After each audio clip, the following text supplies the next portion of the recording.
This is Golf with Jay Delsing. A two-time All-American at UCLA. A participant in nearly 700 PGA Tour events. 7 professional wins to his credit. Over 30 years of professional golf experience. A member of the St. Louis Sports Hall of Fame. This is Golf with Jay Delsing.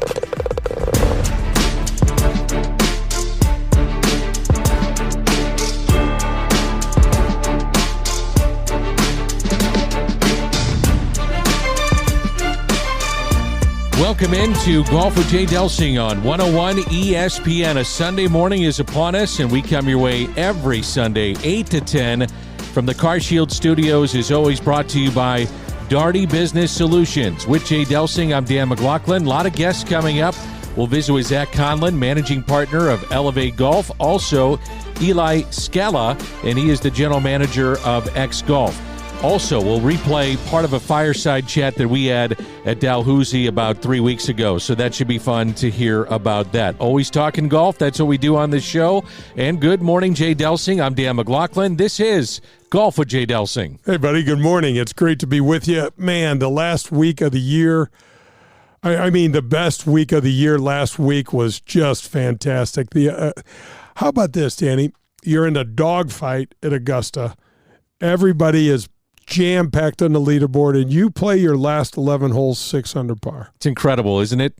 It's incredible. With a bogey. It's kind of uneventful, wasn't it, that back nine? Well, he and we're talking about Scotty Scheffler. And Sheff made it look so calm and so easy, and so that you were like, oh. And then he doesn't hit it in the water at 15. He doesn't, so you're like, well, it's over. He just kept going. Then he birdied 16. You're like, that's crazy. His ball striking is reminiscent to Tiger right now. It really is. The way that he's playing. Yep. And the numbers that he's putting up. Speaking of Tiger, he did make the cut. What is that now? 24 in a row? 24 in a row. 24 in a row. There was elements that were tough because of the wind. But to his credit, man, he makes the cut. And there were some of the biggest names in golf that did not do that. But pretty amazing. 24 cuts in a row at Augusta. And Danny, Friday at Augusta made some of the best players in the world look like they were scared to death. The conditions were so dicey and so brutal. The green so fast, so much wind. The wind was blowing sand out of the bunkers. John Rahm, it was crazy. JT was even par with 4 holes to go and missed the cut at 7 over. It's amazing, isn't it? It was just crazy what happened. The cut line, I don't think I've ever seen the cut line at +6 at the Masters. I don't think I'd ever seen that. It was +2, and we thought, well, it may edge to +3, and then it went to +6 as the conditions got so tough. And as you mentioned, John Rahm was upset over the sand being on the greens. What are you going to do? Everybody's dealing with these conditions. Yeah, I don't know what he wanted to do. Obviously he wanted to go in. Yeah. He looked beat up at the entire Masters to me. Danny, he had the weight of the world on his shoulders. I agree with you. And he's now all of a sudden, I've been reading all this stuff. People are looking at him differently. He's taken some beatings and some social medias and some other, and he's always been kind of the fair-haired child up until then. And those choices have consequences. And great, you got all this money, but you got to remember, you waffled. I'm not blaming you necessarily, but you said one thing and then you completely reversed course and did exact opposite. And so people are going to call you on that in this world. And Danny, it didn't look like he had slept in a month. It didn't. He looked like he had circles under his eyes. Yep. He looked beat up, did not play well, to the point that Tom Watson at the Champions Dinner said, and everybody's having a good time. Yeah. Everybody's enjoying themselves and getting ready for the tournament. And all of a sudden, Tom Watson calls everybody, ding, ding, ding, ding. Hey, I'm paraphrasing. Yep. Hey, boys, we need to come together some way, somehow, for the betterment of the fans, the sport, the game itself. We need to find a way to come together. I admire that he did that. I do, too. And it doesn't, did it surprise you that he did that? He's the one I thought would do it. I know, same. I mean, we've had him on the show multiple times, and he's just that personality. And he's right. He's right. And you know what, Danny?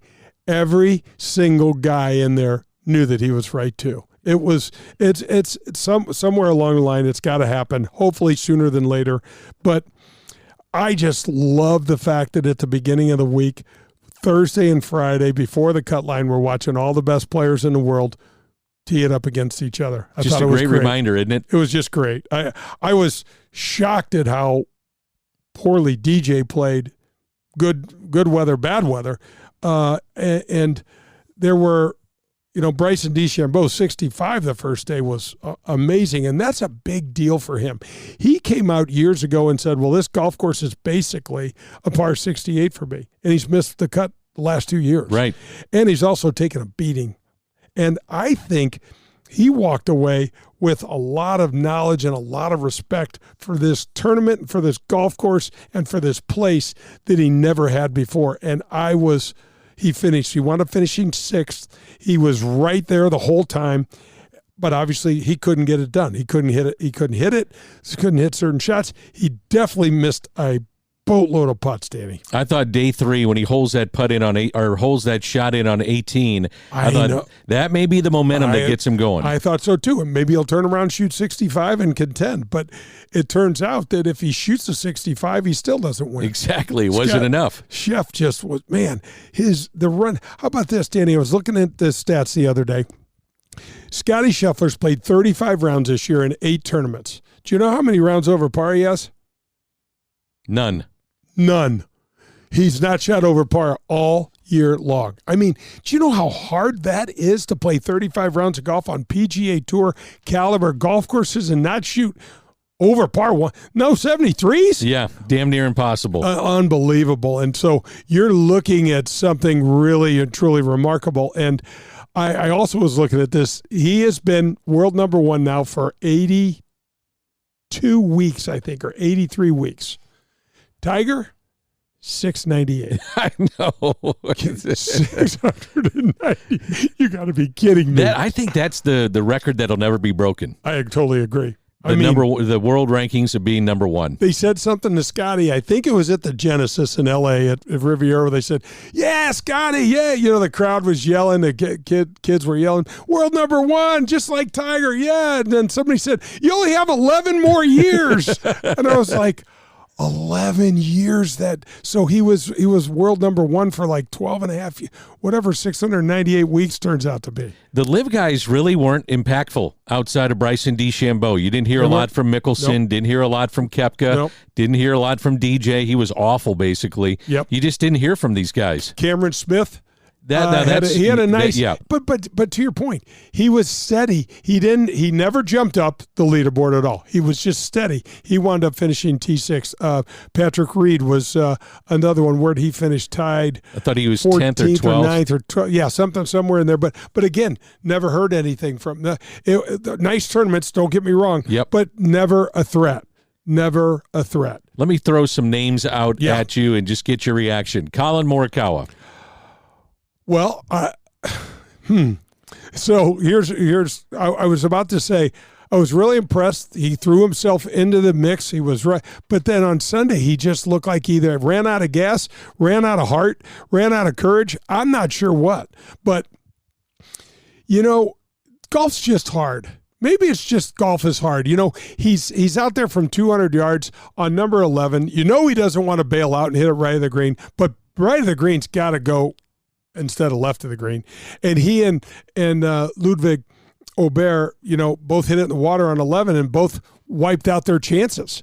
And it's just almost, Danny, a mistake you can't make, and they know that, but I don't know. You think he played a little scared? He just didn't look like the same player to me. Now, maybe it was because Chef was got this thing on just ultra high level where, he's not even looking around. I don't even if he knows where he is. He makes his putt. He hands his putter to Teddy. He walks over to the next tee. He tips his cap a couple of times. I mean, we saw him fist pump when he made an eagle on 13 on Saturday, and that was it. Yep.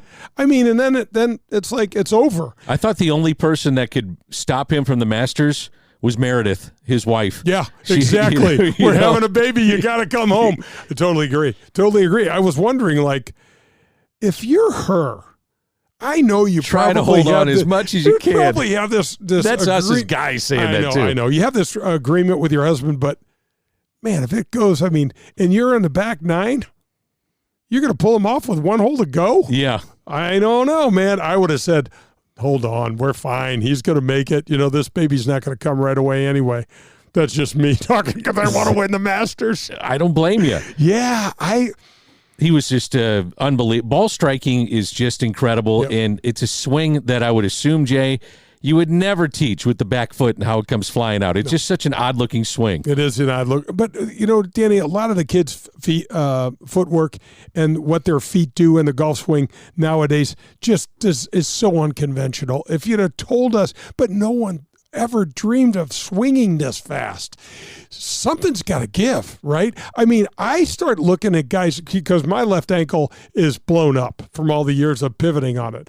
And I start looking at these kids, and you know what they're doing is they roll on it and then they move it so that it doesn't hurt so much. So, and I thought CBS did a phenomenal job of some of the ground shots of Scotty's footwork, because you're like, you see him push off D on that trail leg, but then all of a sudden it comes in the air and you look at his left and he's rolling on the ankle and then he rolls it out and you're like, how do you even stand up? It's incredible, the finish and how he does that, and it's, again, probably something that you wouldn't teach, would you? No, of course not. And Danny, he's swinging the club at 125 miles plus, an hour plus.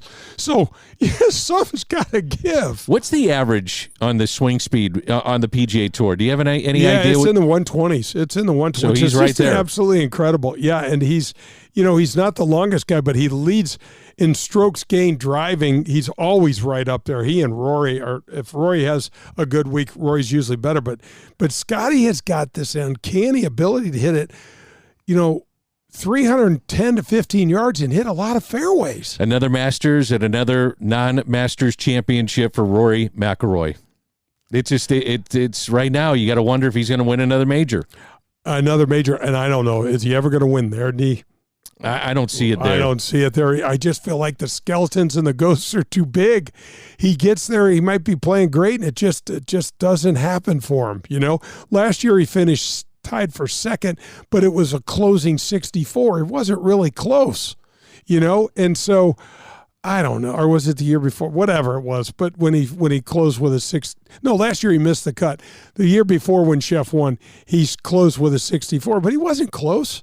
And while Scheffler it looks like just a machine, emotionless, then you had Ludwig Aubert, who's smiling, high-fiving. He's smiling the whole time. He looks like he's enjoying 12 years old and this little baby face, and I'm like, that guy's really, really good. I mean, how about some of the drives he hit? He's going to be a presence. He's going to be a force for a long time. Danny, think about this. I think he's the only golfer ever to play in a Ryder Cup before playing in a major? He is. That's crazy. But you would have to think things like that, playing in the Ryder Cup and the pressure of playing in other places that he had, not to the pressure of playing in the Masters, but well-conditioned to go in and have success, even though it's the Masters or coming up some of his first majors. Yep. You know what? That pressure that he's been under to be kind of the guy for so long, that's got to help him going into these. No doubt. Yeah, absolutely does, T. I mean, in his first major, he finished second. Right. And what do you see out of his game? What do you like out of his game? Everything? Yeah, I love how efficient he moves. Like, he swings the club and it doesn't look like anything. It doesn't look that powerful. And then the ball comes off like a missile.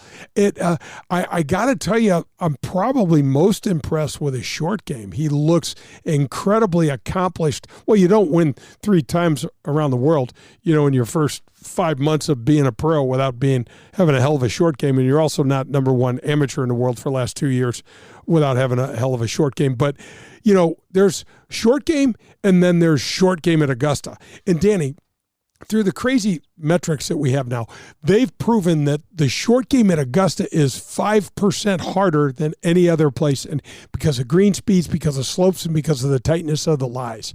Okay. And he didn't flinch. What Scotty Scheffler did that was made, and he made it look so unremarkable, but it was remarkable, is he got everything up and down. Yeah. I mean, and Danny, he chipped it 2 feet. It wasn't like he was holding a lot of 10-footers and things like that. And that's not easy under those conditions. How about how fast those greens were? Oh my gosh, that ball.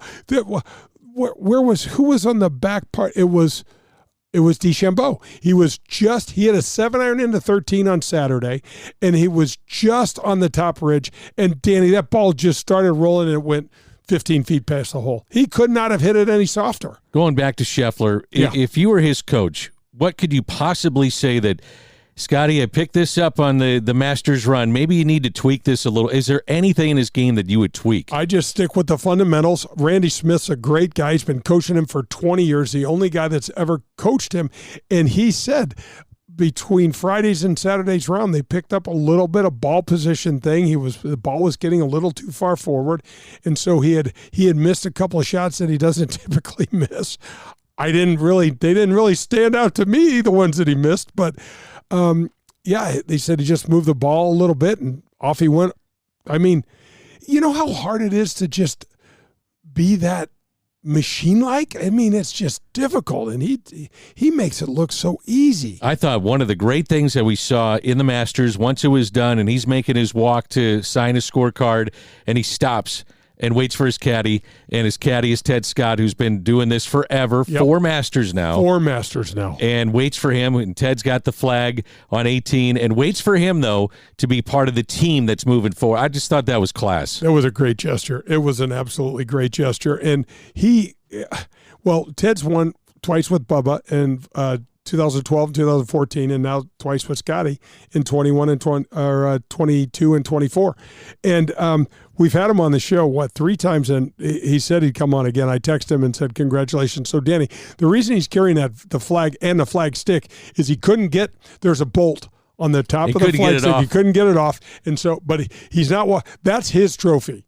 That's right. The caddies get the flags. The flag on unless you caddy for Mickelson. I was going to say Phil Mickelson. Yeah. No, but he gives it to his grandpa. How cool is that though? He's carrying the flag around, and you know what happened when? Who was it? When Brian Harmon won last year? The British, where they didn't get the flag, they went back and one of the spectators had already taken it. I think it was the British. And so it was definitely at the British. I don't know if it was he or if it was the year that Shane Lowry won. But anyway, that's why that means everything to him. That means everything to him. And so I was glad to see him have that. And he's such a calming influence, such a great guy. It's hard to, what's wrong with these two guys? I mean, what can we pick apart to not want to root for Scotty Scheffler? I love the presentation of the Masters app. I love the presentation to CBS. And I thought, as we wrap up the first segment, one of the great moments that we saw was Vern Lundquist in his final Masters, and Tiger made a V-line over to him and shook his hand and had something nice to say, pleasantries exchange, and Vern has his cane out, kind of walks out from where he's perched there on the hole, and I just thought that was awesome. I thought, what a great recognition of Tiger to do that. Oh, I agree, and Jim Nantz did a great couple of celebratory tributes to Vern, and just what a great guy. 40 Masters. And those iconic calls, we went over those last week, and it's just so good. And we do have to talk a little bit about Tiger before we sign off. Man, I thought the back nine, the last hard to watch, but he made the cut. He made the cut. Yep. He hung in there. I thought he looked. I'll say this, D. He looked worse as the event went on, I thought. Oh, I thought he was beat up physically. Yeah. He's putting, at that one point, there was a shot of him putting on the icy hot on his back, lower back, and you could tell that it just takes him forever to get probably loose, to even walk, to prepare, to play. Hard to watch, and you sit there and say, can he win one more time? And I think the answer is no way. I think the answer is no, too. He looked puffy to me. Isn't that way? Not his muscles, holy cow, whatever that muscle that you have by your neck and your shoulders that I don't have, he's got it. What in the heck? He looks like a linebacker. Yeah, he's jacked. Man, he's jacked. And so He controlled his golf ball amazingly well the first 2 days, but I think that takes so much out of him, Danny, that by the time and he hasn't played. I mean, he hasn't played a full. I was impressed that he stayed for the 72 holes. I was a little surprised that he did. I know. I thought he might gutted it bail. out. Yeah. I wonder how much pain he was in. Yeah, and his pain threshold must be off the charts. It must be off the charts. And he walked his gait was markedly different on Sunday than it was on Thursday. It just and Danny trying to pick the ball up out of the hole. I know. Uncomfortable. It looked terrible. Yeah. And just tough on him. And, of all the places, it's probably the most special place in the world to him. And without question, 10 times harder walk than any other place. So we're going to visit now coming up with Zach Conlon, the managing partner of Elv8 Golf. You had a chance to visit with him, and that's one of the places we love to go, Elv8 Golf. Oh, yeah. Elv8 Golf is just absolutely fantastic. What they're doing for people and their games and their training system is fantastic. And, Danny, they have an indoor short game facility with a live bunker. Sand in there. You can get in the sand. You can get a good sand lesson. They just have a lot of data. They're data-driven, and they're trying to almost kind of disrupt the way people take golf lessons. Instead of that 1 hour, time slot with your pro, and then you wind up spending all this time on your own. You've got 7 TrackMan bays over there. You've got a full service gym. They know how to relate your body and what it is or isn't doing. Maybe it's hyper flexible. Maybe it's not flexible enough. Maybe it moves too much. Maybe it doesn't move. But they know how to relate those motions into playing better, more consistent golf. And as far as I'm concerned, it's everything. And they give you an initial eval, and this evaluation will tell you where you are so that you have something to compare it against as you get better. Okay, I'm going to open up the mailbag early. I said that we're going to go to, and we will. We'll talk about Elv8 Golf, but we did have a question. I was going to do this later in the show, and you can write in or email us at jay@jdelsinggolf.com, jay@jdelsinggolf.com. Someone was asking about getting out of bunkers and what club to use and positioning of the golf ball as it pertains to making shots out of the sand traps. Awesome. Anytime you want the ball to go higher, you move it up in your stance. Anytime. Now, here's something that's important to know with your sand wedge. Do not keep moving your hands forward as you move the club head forward. Let your hands stay in a more neutral position. It's going to help you hit the ball up in the air. It's going to actually add a little loft. Let's just say it's your 60-degree wedge. Now your 60-degree wedge is going to have 62 degrees or a little more on it than that. So you've got to push that ball up in your stance. In the bunkers, it's the same way. If the ball is towards the front of our stance for just a normal bunker shot, Danny, if we're going to hit a higher, softer one, it moves to the front of our stance a little farther forward so that we can catch that thing and hit it up and get it to land soft out of that sand trap. What about a fairway bunker? Fairway bunker, I don't want you playing a fairway bunker any different than your normal. Let's say you've got 150 yards and you hit your 7-iron 150 yards. The thing that I want you to do in the fairway bunker is dig in with your feet so they don't slip, and then don't change your swing at all. The fairway bunker, you just need to hit the ball before the sand, but if you're hitting a normal 7-iron, you hit the ball before the ground. So it just can freak you out a little bit. What happens is in the bunkers, fairway bunkers in particular, is that when we're trying to move the ball and hit it 150 yards, 200 yards, whatever it is, our lower body wants to move. If we don't get a good grip with our feet, they'll sink or move a little bit, and then it changes the bottom, and you miss getting that good, solid contact with the ball, and you don't quite catch it solidly. Bunkers around the green, what's your favorite club to use? I use my most lofted wedge, which for me is a 58.5. Okay, 58.5. So I like people using you got the dreaded 64 that we know how deadly you are with that. And I got to just try to get it out, man. I know. You got some good bunker shots with that 64. And so John Daly has a 60. A lot of guys have more loft than a 64. I don't recommend that for the average folk. I don't think you even need a 60. I think a 57, 58, right in there is perfect. That helps you gap up your other wedges so that you don't have an unusual distance that you can't cover. All right, we're off and running. It's Golf with Jay Delsing. Mailbag is coming up in our final segment, jay@jdelsinggolf.com. Up next, Jay will visit with Zach Conlon, managing partner of Elv8 Golf. This is Golf with Jay Delsing.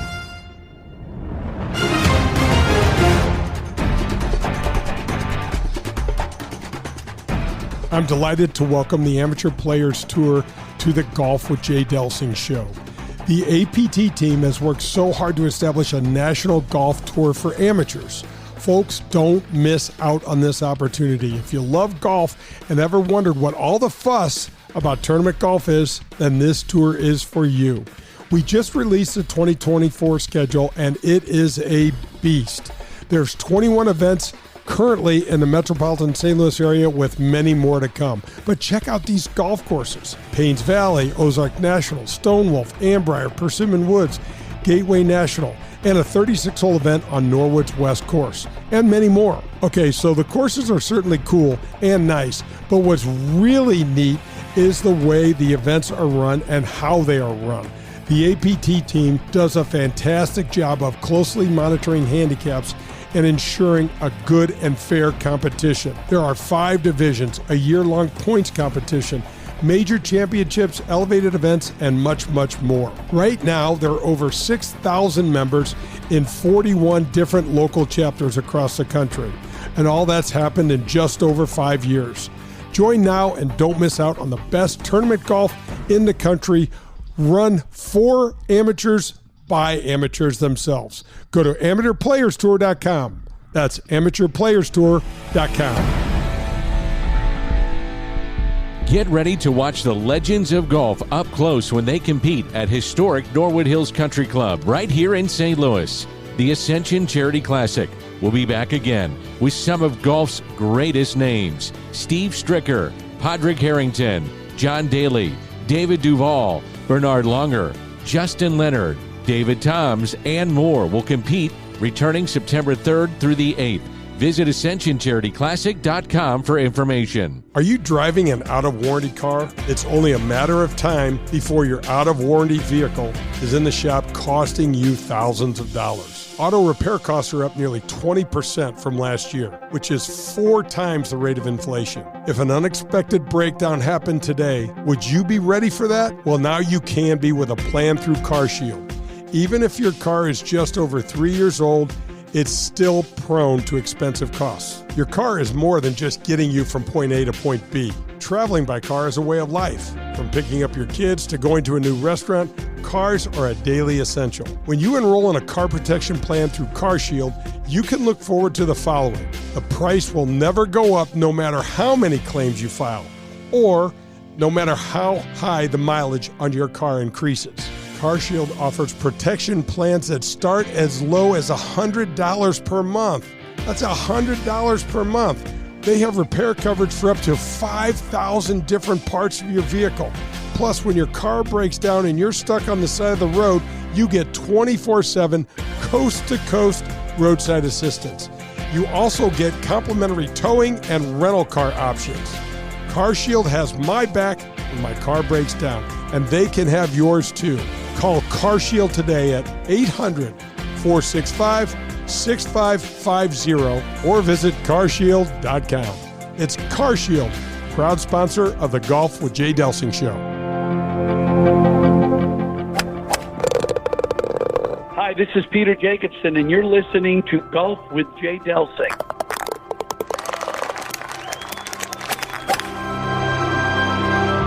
Daugherty Business Solutions has been enhancing the business of our customers for the last 37 years. How do we do it? Through our expertise in technology, better use of data and analytics, artificial intelligence, and machine learning. We roll up our sleeves and collaborate. We build applications and effectively communicate with our partner clients to bring their goals and objectives to the finish line. Our award-winning Access Point program is a community game changer. With nearly 100 students in the program, mostly young African-American females are making between $55,000 and $60,000 per year right out of high school. That's right, $55,000 to $60,000 a year right after high school graduation. That's when they begin their training. CEO Ron Daugherty believes the talent is equally distributed, but access to that opportunity is not. So here's Access Point, providing more and more opportunity for those in and around our community. It's Daugherty Business Solutions.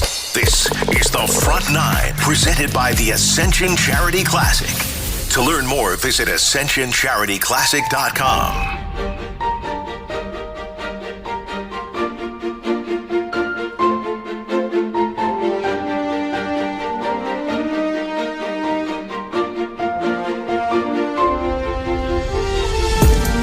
This is one of my favorite segments in the show. This is the Training Center, and it's brought to you by Elv8 Golf, and I'm sitting down with the managing partner at Elv8 Golf, Mr. Zach Conlon. Zach, thanks for joining me, buddy. Yeah, thanks for having me, Jay.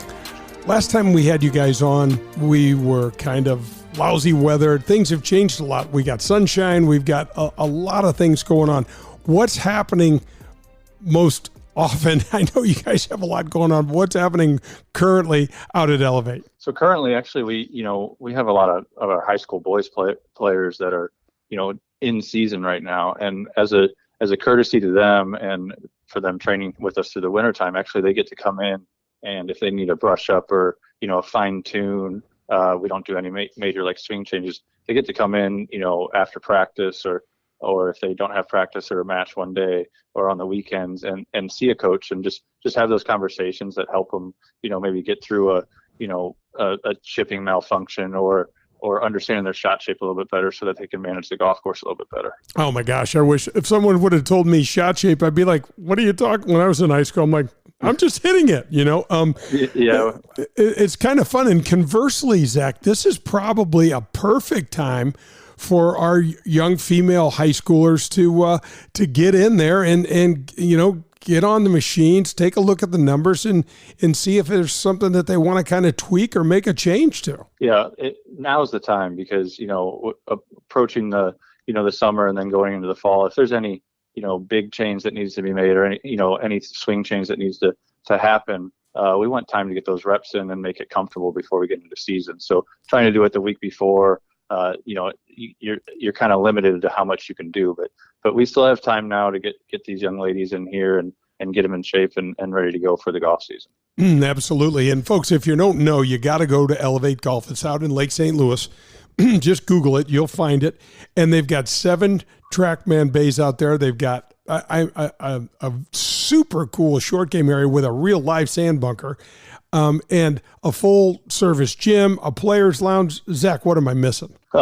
You hit all the big points there, Jay. That just using the track fans and all the numbers and understanding how you hit it in your practice is just it's an unbelievable way to practice. And practicing indoors is it just gives you so much feedback on a day-to-day practice. It does, and Zach, one of the things that I was telling people was that it is so important to have a baseline place to start.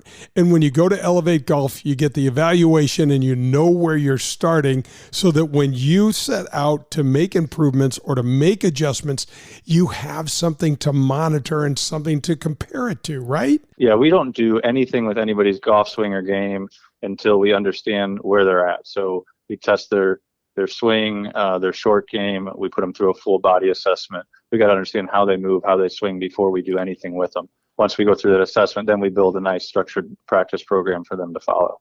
And that's what I love so much about this approach at Elv8 Golf. And we were talking a little bit off air, Zach, because I get questions all the time. I want to hit it further. I want to be more consistent.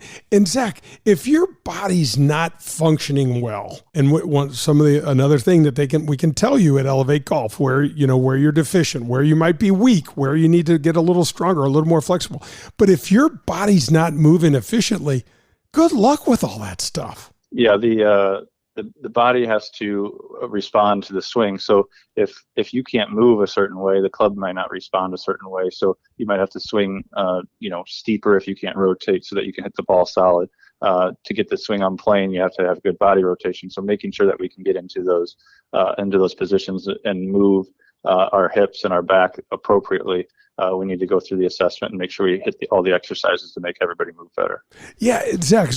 So that's a perfect segue to my last point so say you got a bad back. The last thing you want to be doing is torquing it, where you're kind of trying to separate your hips from your upper body, which is another word for the backswing. And, that's some of the things that you really need to know. So, the answers are at Elv8 Golf. Yeah, we really pride ourselves in making sure that we we understand everybody and how they move before we do anything. And, separating, like you said, separating the back and the hip to understand how to move the club back and the backswing, and make sure you're not over rotating a certain area to try to compensate for it, which gets you out of position and makes you shift your weight improperly. We make sure that we hit all the points so that we can stretch the right way, get the back to move appropriately, make sure that the back and the hip can separate and you can make an on-plane golf swing. Right on. Zach, thanks so much. Thanks for keep doing what you're doing. I can't wait to jump out and see you guys when I get this old body of mine on those machines. We're gonna need glasses or something. It's gonna be scary. Yeah, thanks so much for having me, Dan.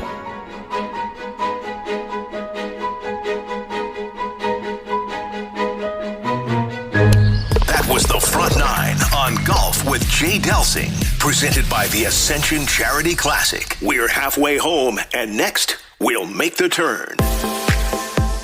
Are you tired of watching your golf scores go up every year? Despite new equipment and even a couple lessons, you still fight that slice or your inability to get that ball up and down out of the bunker? Well, get ready to experience better golf with Elv8 Golf.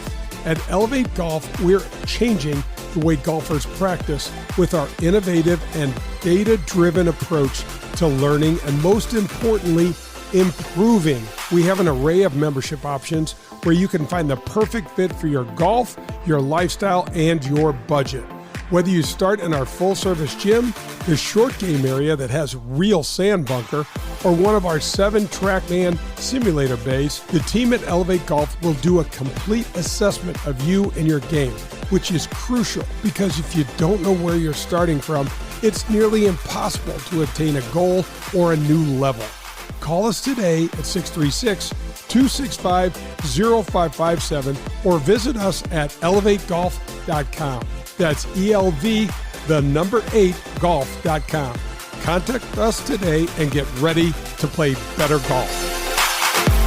Hi, this is Adam Best from Family Golf and Learning Center. At FGLC here in Kirkwood, we feature a double-decker driving range, 2 large grass tees with Tahoma Bermuda grass. You want to work on your short game? We have a short game area too, which features a 20,000 square foot green, 3 bunkers, and Zoysia surrounds. Also at Family Golf and Learning Center, don't forget about our 9-hole par 3 course, the indoor TrackMan simulators, and our performance center. If you're looking for the best golf instruction, regardless of skill, we can help. Find out more at FamilyGolfOnline.com. That's FamilyGolfOnline.com. Family Golf and Learning Center. We make St. Louis better at golf. Recently, my nephew called me and said his basement had flooded and all the hardwood, carpet, and flooring had to be replaced. I told him I have the perfect place for you to go. At Jerseyville Flooring and Furniture, this second-generation family-owned business treats everyone just like their family. Jared Capps is continuing his mom and dad's 50-year business tradition where honesty, transparency, and service carry the day. My nephew loved the luxury vinyl product. Jerseyville Flooring and Furniture has the largest selection in the area. Whether you prefer Mohawk and the wide variety of their product lines, I love the Rev Wood product, by the way, or Karastan or Pergo Elements line, Jerseyville Flooring and Furniture will literally have you covered. You have pets? Let Jared tell you about the many sustainable flooring and carpet options that are pet-friendly but also easily maintained to keep your floors looking great every day. And don't forget about their huge selection of Lazy Boy recliners. They are awesome and one of the biggest selections in the Midwest. Call them today at 618-936-0536 and get your free estimate or set up a consultation with one of their experts. You can also go to JerseyvilleCarpetAndFurniture.net. Proud sponsor of Golf with Jay Delsing. This is Chris Nagel.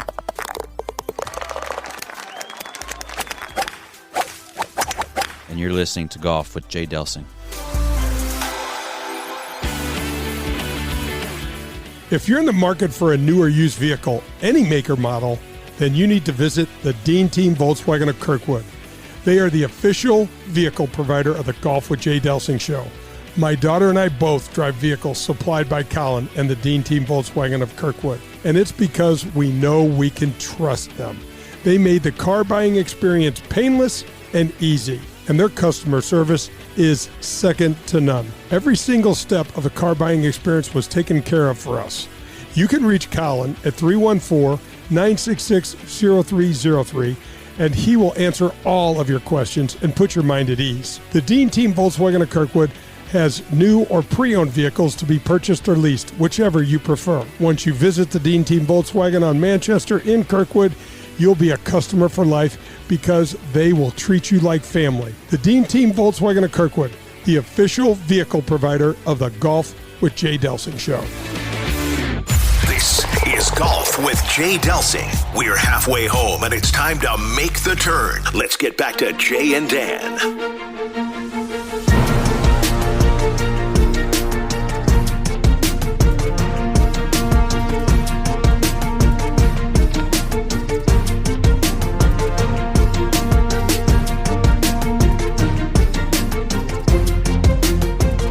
Golf with Jay Delsing rolls on 101 ESPN. Coming to you from the CarShield Studios, as always, presented by Daugherty Business Solutions. That's Jay Delsing. I'm Dan McLaughlin.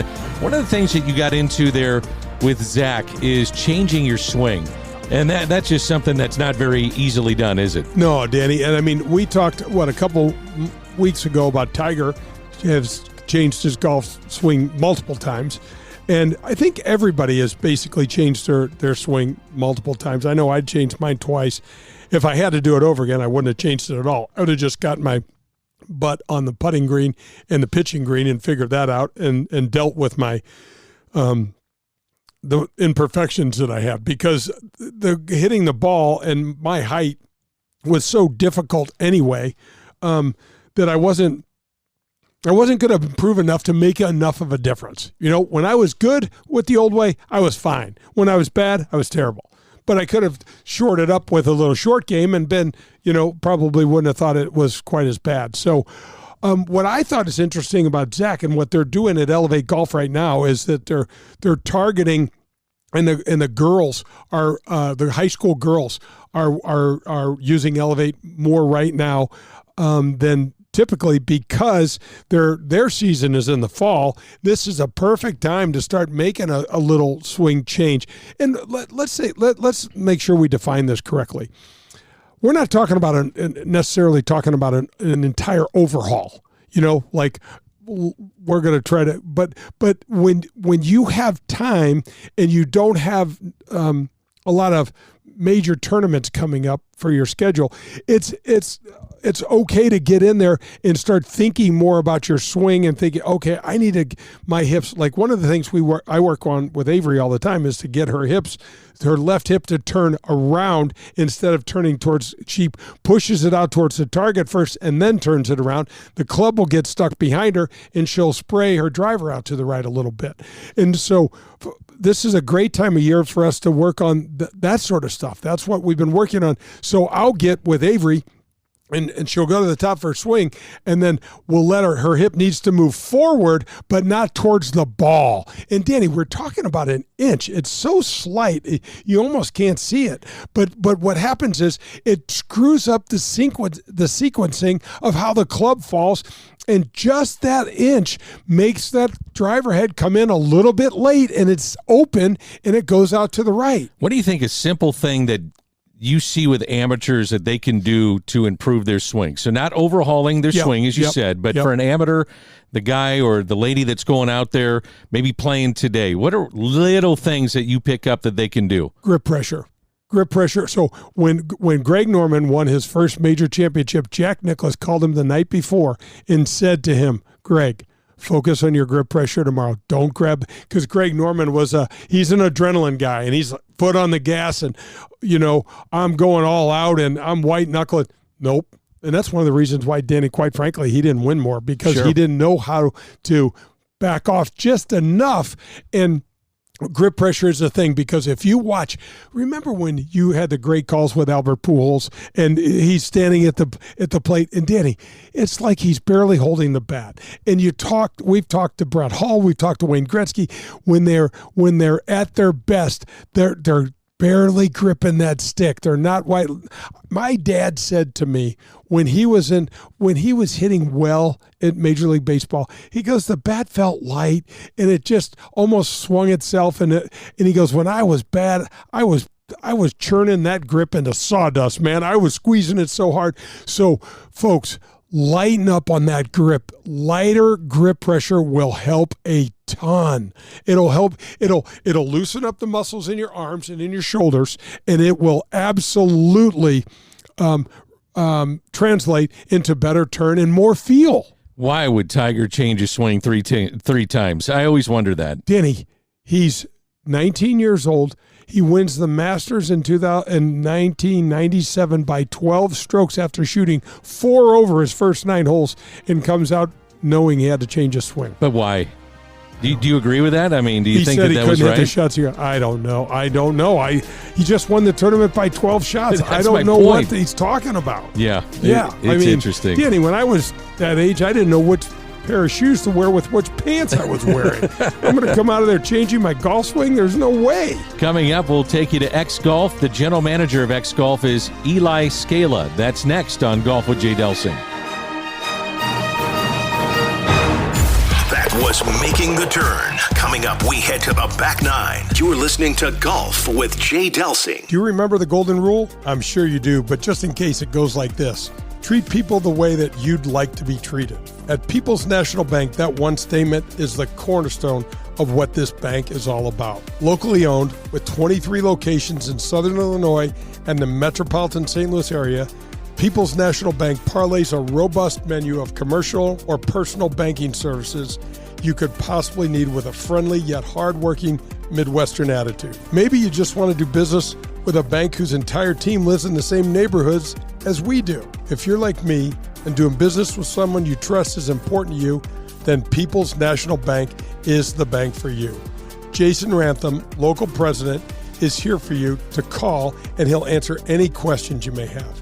His personal cell is 314-974-2243. You can also find us online at peoplesnationalbank.com. People's National Bank is here for all of your banking needs.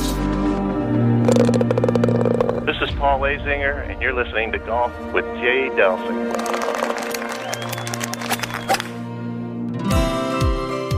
So you've been hearing me talk about one of our community's greatest contributors and most philanthropically inclined companies. Yes, of course, I'm talking about Marcone. They're the largest distributor of General Electric appliance parts in North America. Did you know that Marcone is also the largest and most trusted supplier of commercial and residential appliance parts, HVAC, plumbing, commercial kitchens, and pools and spas? All of that's in North America as well. That's right, Marcone does all that. Marcone is committed to supporting our first responders, all the branches of service in our military, our police and firefighters, and many more.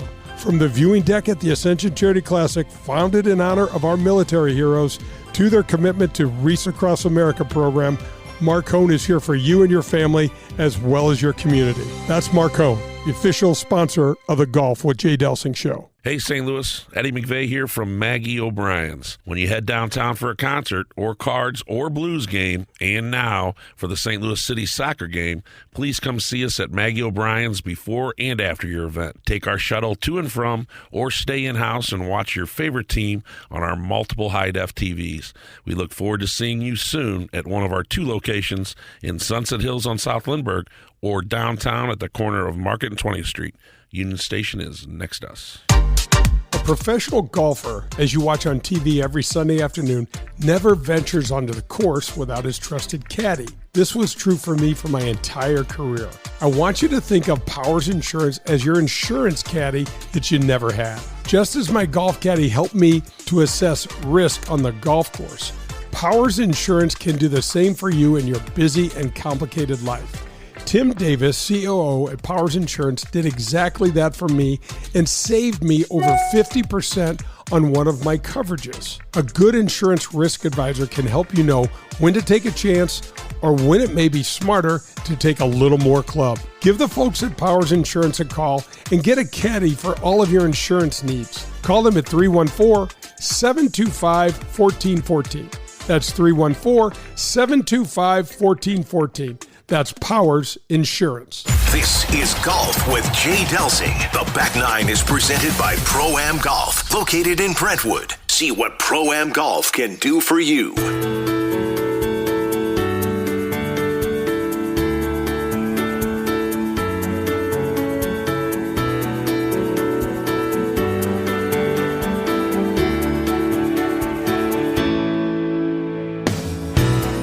am sitting down with Eli here at xGolf in Rock Hill. Eli, thanks for jumping in with me. Hey, anytime, Jay. It's great to be on the show. So we wanted to come by and check out your place. This is fantastic. For folks that have never been here, give them a little snapshot of the xGolf. I know it's proprietary technology, but tell them what they're going to expect once they walk in. So any given day, someone's going to walk in with a pretty good idea of what they want to work on in their golf game. If it's kind of your Tuesday, 11 o'clock in the morning, most guys are wanting to hit the driving range. They want to see the full-on analytics of their swing. They're going to hit maybe 12 7 irons, 5 5 irons, etc. Rip 100 drives because everybody wants to see that 300-yard bomb. But then your weekends is just a group of the guys wanting to play 9 holes at Pebble Beach. Yeah, absolutely. So let's talk about the simulators a little bit, because a lot of folks don't really realize you've got access to how many golf courses that you can play? Oh, my goodness. I mean, it's somewhere, if I had to guess, somewhere around 50, maybe a little less. But, I mean, plenty to choose from to where it's never going to get old. Yeah, so let's talk a little bit about what makes the xGolf tech a little different than everybody else. Yeah, so the big difference in our technology versus everybody else is definitely going to be the fact that the bulk of the technology is actually above you. Whereas, you get something like a TrackMan where it's actually directly behind you, or, whichever way you're facing. So we've got the camera and laser technology above you to where it's going to read it a lot more accurately with our high-speed camera, and then corresponding with the laser technology. The big major difference with ours is definitely its ability to pick up on the spin of your wedge shots, your iron shots, and everything like that, like very accurately. So that's definitely my favorite part about it, but I think that's what separates it for the most part. And you guys have a different kind of putting component than most. Yeah, so that definitely is. It's challenging. It's got its challenges, and I will say that's the most common question I get when people walk in here, because they have done simulator golf before, but they've never done xGolf simulator golf. And they always ask if we can turn off putting. Well, unfortunately, the answer is no. But I've wanted to turn off putting in my real game a lot. Doesn't everybody? Yeah, absolutely. Like, can we just skip putting this hole? Right, absolutely. I mean, once you get a feel for the short game overall, I mean, there's nothing else like it. It's phenomenal. Yeah, it's super fun. So you guys can have events here. You can have birthday parties. I mean, we've seen families playing, and I've also seen a grandpa with some of his grandkids. I mean, the age range is all over the scope, and there's a lot for everybody to do. Oh, yeah. We get all kinds of walks of life in here. I mean, it's all different shapes and sizes. I mean, just, the other weekend I had a surprise 30th birthday party for, wife wanted to surprise the husband.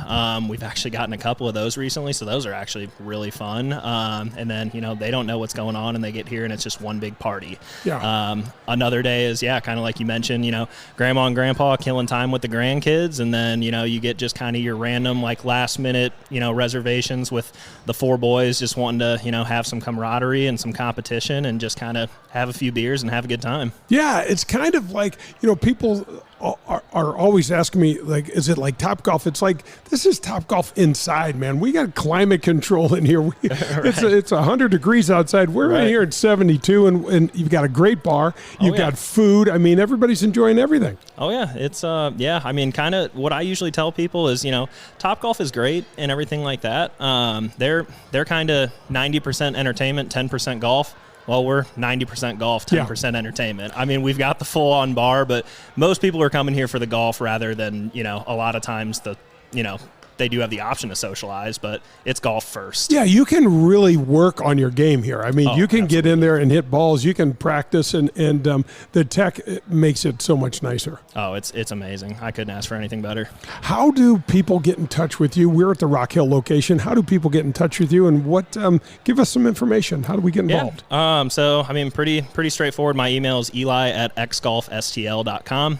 Pretty short and to the point there. Then I give my personal number to everybody. They're happy to shoot me a text, give me a call at 636-484-0623. Or you can just simply Google xGolf St. Louis, or just probably xGolf in general, and they'll be able to find us. There's not a whole lot of them out there in this area. So, any way, shape, or form. And thanks for jumping on with me. But tell before we go, a little bit about your background in golf, because I know you love the game. I know you played it at a high level at one time or another. Yeah, so long story short, my grandparents taught me how to golf at a very young age. It was an absolute blast. Both of them were around the game for a long time. My father plays a lot of golf now. He's a member out at the Legends. So, it's been around me my entire life. I play in amateur events in the area whenever I can. I did a lot of those last year. And the fact that I can come here and work on my game and I also get the opportunity to work here is a pretty good perk. Make a dollar or two, and right, that's fantastic. Yeah. Eli, thanks so much for joining us, folks. This is xGolf. We're at the Rock Hill location, but there's a location in Baldwin, and I think there's one coming in South County as well. Yeah, that one is under different ownership. I'm not entirely sure if they're open just yet, but I'm rooting for them. Any and every xGolf. I wish them all the best, but yeah, our two are the Ellisville and Rock Hill locations. So absolutely, Eli, thanks so much. Yeah, absolutely, Jay. It's been a pleasure. Redbird Heating and Cooling sponsors the Veterans Vocational Apprentice Program. Jed Dickinson, a retired Navy man, will teach, mentor, and sign off on educational and mechanical work hours to help you get fully licensed while you work and get paid by the company. What a great way to launch your career as a fully licensed HVAC specialist. Call Redbird Heating and Cooling today at 314-320-9507. That's Redbird Heating and Cooling. You're listening to Golf with Jay Delsing. To connect with Jay, log on to jdelsinggolf.com. You'll see the latest in equipment, find the latest innovations in golf, and get tips from a PGA professional. That's jdelsinggolf.com. Hey, Jay Delsing here, and I know I speak for all of we golfers. We're always looking to try to improve our game. For me, that means I go to one place, and that one place is Pro-Am Golf in Brentwood. Tom DeGrand opened his family business in 1975 with a goal of providing St. Louis with the finest in golf equipment, instruction, and technology. Whether you need a new rangefinder, your first set of clubs, or anything else you can think of, Pro-Am Golf has just what you're looking for. If you're a scratch handicap or you carry a 20 handicap, come visit Pro-Am Golf and inquire about a lesson from Tom DeGrand. He's been fixing golf swings and making St. Louis better at golf for over 40 years. Go get your gear, lessons, or anything golf-related where I go, and that's Pro-Am Golf in Brentwood. You can also visit them online at Pro-Am Golf USA. That's ProAmGolfUSA.com. It's Pro-Am Golf, proud sponsor of the Golf with Jay Delsing show. Hi, this is Adam Betts from Family Golf and Learning Center. You're listening to Golf with Jay Delsing. Hey, this is Jay Delsing for SSM Health Physical Therapy. Our golf program has the same screening techniques and technology as the pros on the PGA Tour use. SSM Health Physical Therapy has the Titleist Performance Institute trained physical therapists that can perform the TPI screening on you, as well as use the K-Vest 3D motion capture system. Proper posture, alignment, etc. can help you keep your game right down the middle. We have 80 locations in the St. Louis area. Call 800-518-1626 or visit them on the web at ssmphysicaltherapy.com. Your therapy, our passion. WXOS HD1 East St. Louis. 101 ESPN is driven by Auto Centers Nissan, home of the lifetime warranty and 30-day return.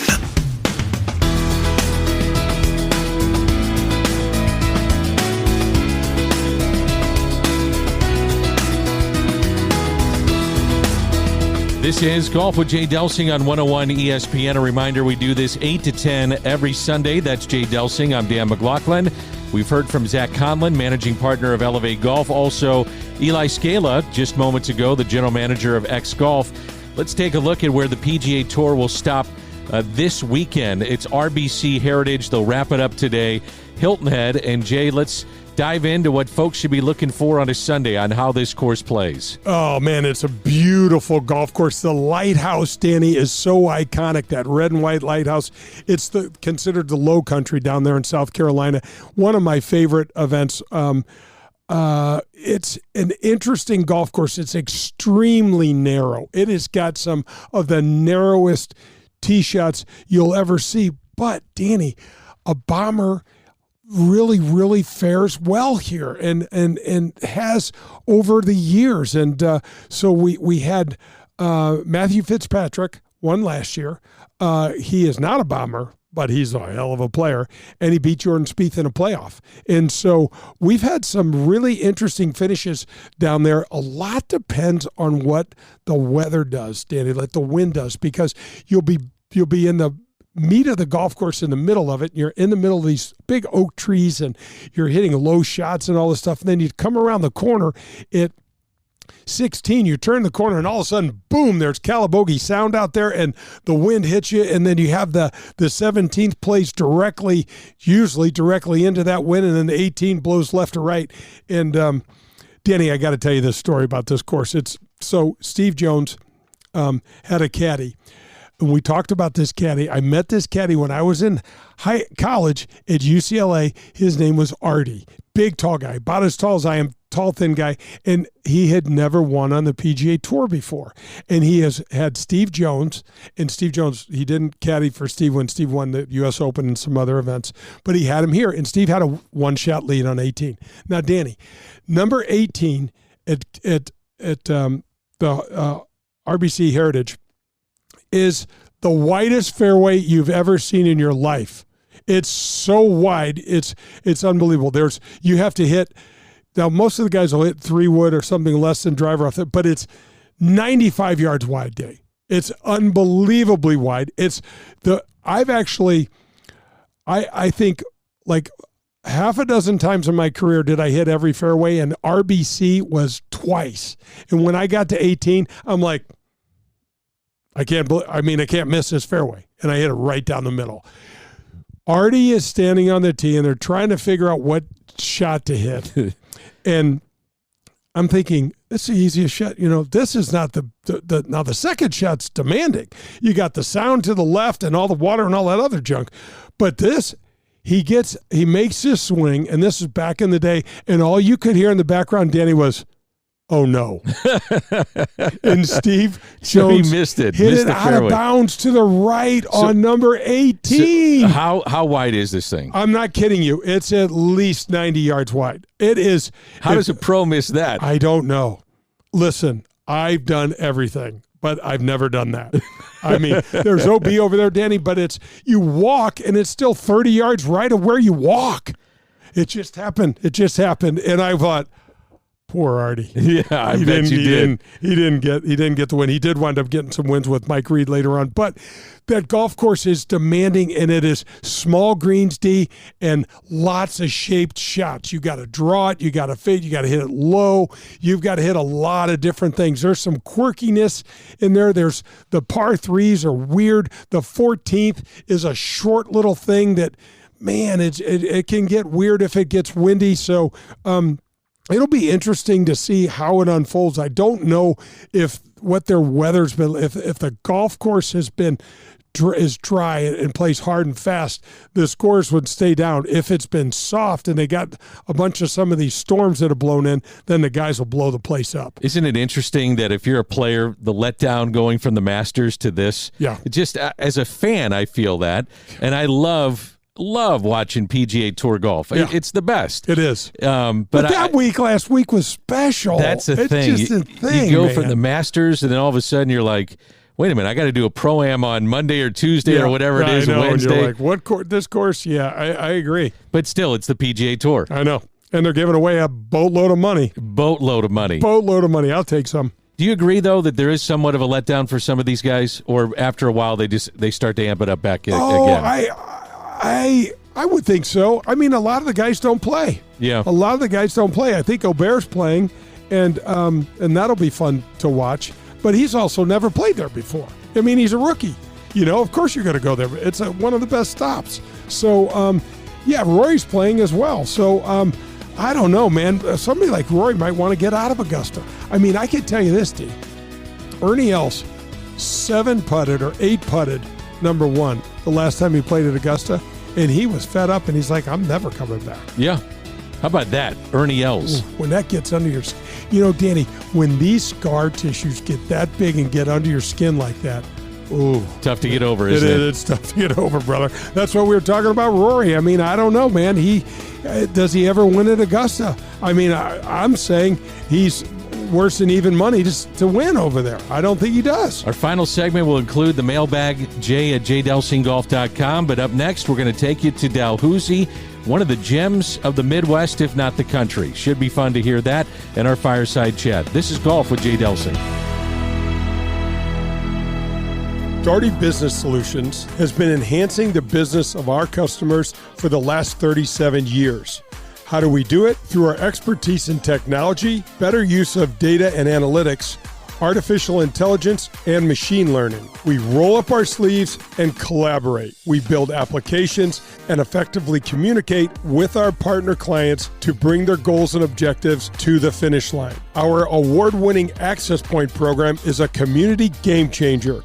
With nearly 100 students in the program, mostly young African-American females are making between $55,000 and $60,000 per year right out of high school. That's right, $55,000 to $60,000 a year right after high school graduation. That's when they begin their training. CEO Ron Daugherty believes the talent is equally distributed, but access to that opportunity is not. So here's Access Point, providing more and more opportunity for those in and around our community. It's Daugherty Business Solutions. For the best in Italian cuisine in St. Louis, look no further than Paul Manno's, located in Chesterfield. It's traditional Italian cooking, and their best ingredient, it's their tradition. It's cooking like Paul's grandmother used to make and like his mother still prepares today. There are no corners cut at Paul Manno's. From greeting you at the door to the pasta you'll share with your family, Paul Manno's is committed to bringing you their very best anytime you share a meal at their place.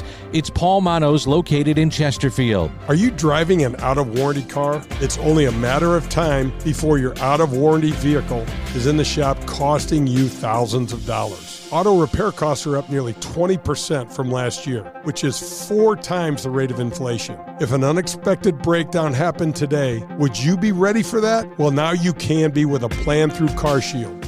Even if your car is just over 3 years old, it's still prone to expensive costs. Your car is more than just getting you from point A to point B. Traveling by car is a way of life. From picking up your kids to going to a new restaurant, cars are a daily essential. When you enroll in a car protection plan through CarShield, you can look forward to the following. The price will never go up no matter how many claims you file, or no matter how high the mileage on your car increases. CarShield offers protection plans that start as low as $100 per month. That's $100 per month. They have repair coverage for up to 5,000 different parts of your vehicle. Plus, when your car breaks down and you're stuck on the side of the road, you get 24/7 coast-to-coast roadside assistance. You also get complimentary towing and rental car options.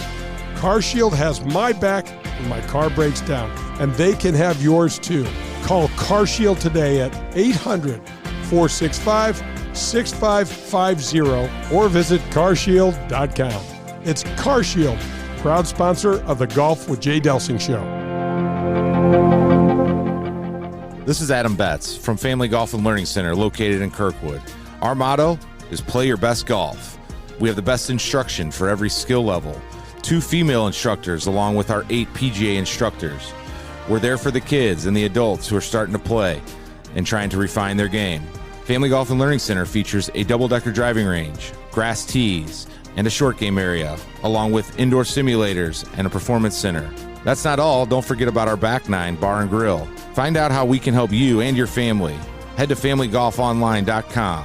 That's familygolfonline.com. It's Family Golf and Learning Center, where we make St. Louis better at golf.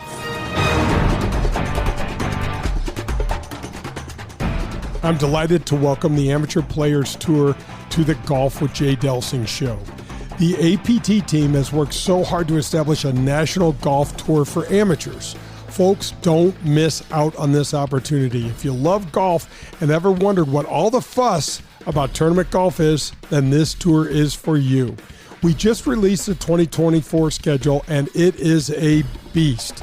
There's 21 events currently in the metropolitan St. Louis area, with many more to come. But check out these golf courses: Paynes Valley, Ozark National, Stonewolf, Ambrier, Persimmon Woods, Gateway National, and a 36-hole event on Norwood's West Course, and many more. Okay, so the courses are certainly cool and nice, but what's really neat is the way the events are run and how they are run.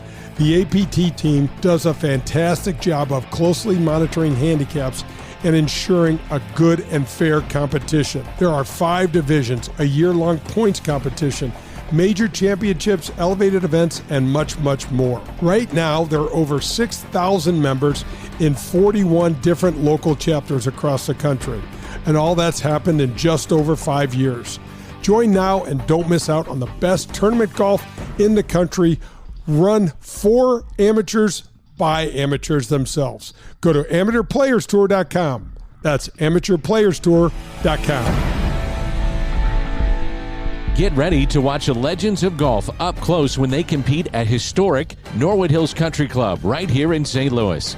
The Ascension Charity Classic will be back again with some of golf's biggest names: Steve Stricker, Padraig Harrington, John Daly, David Duval, Bernard Langer, Ernie Els, and more will return September 3rd through the 8th at Norwood Hills. All tournament proceeds go to area charities serving North St. Louis County youth and families. Sponsorship opportunities, Pro-Am foursomes, and more information available for you at AscensionCharityClassic.com.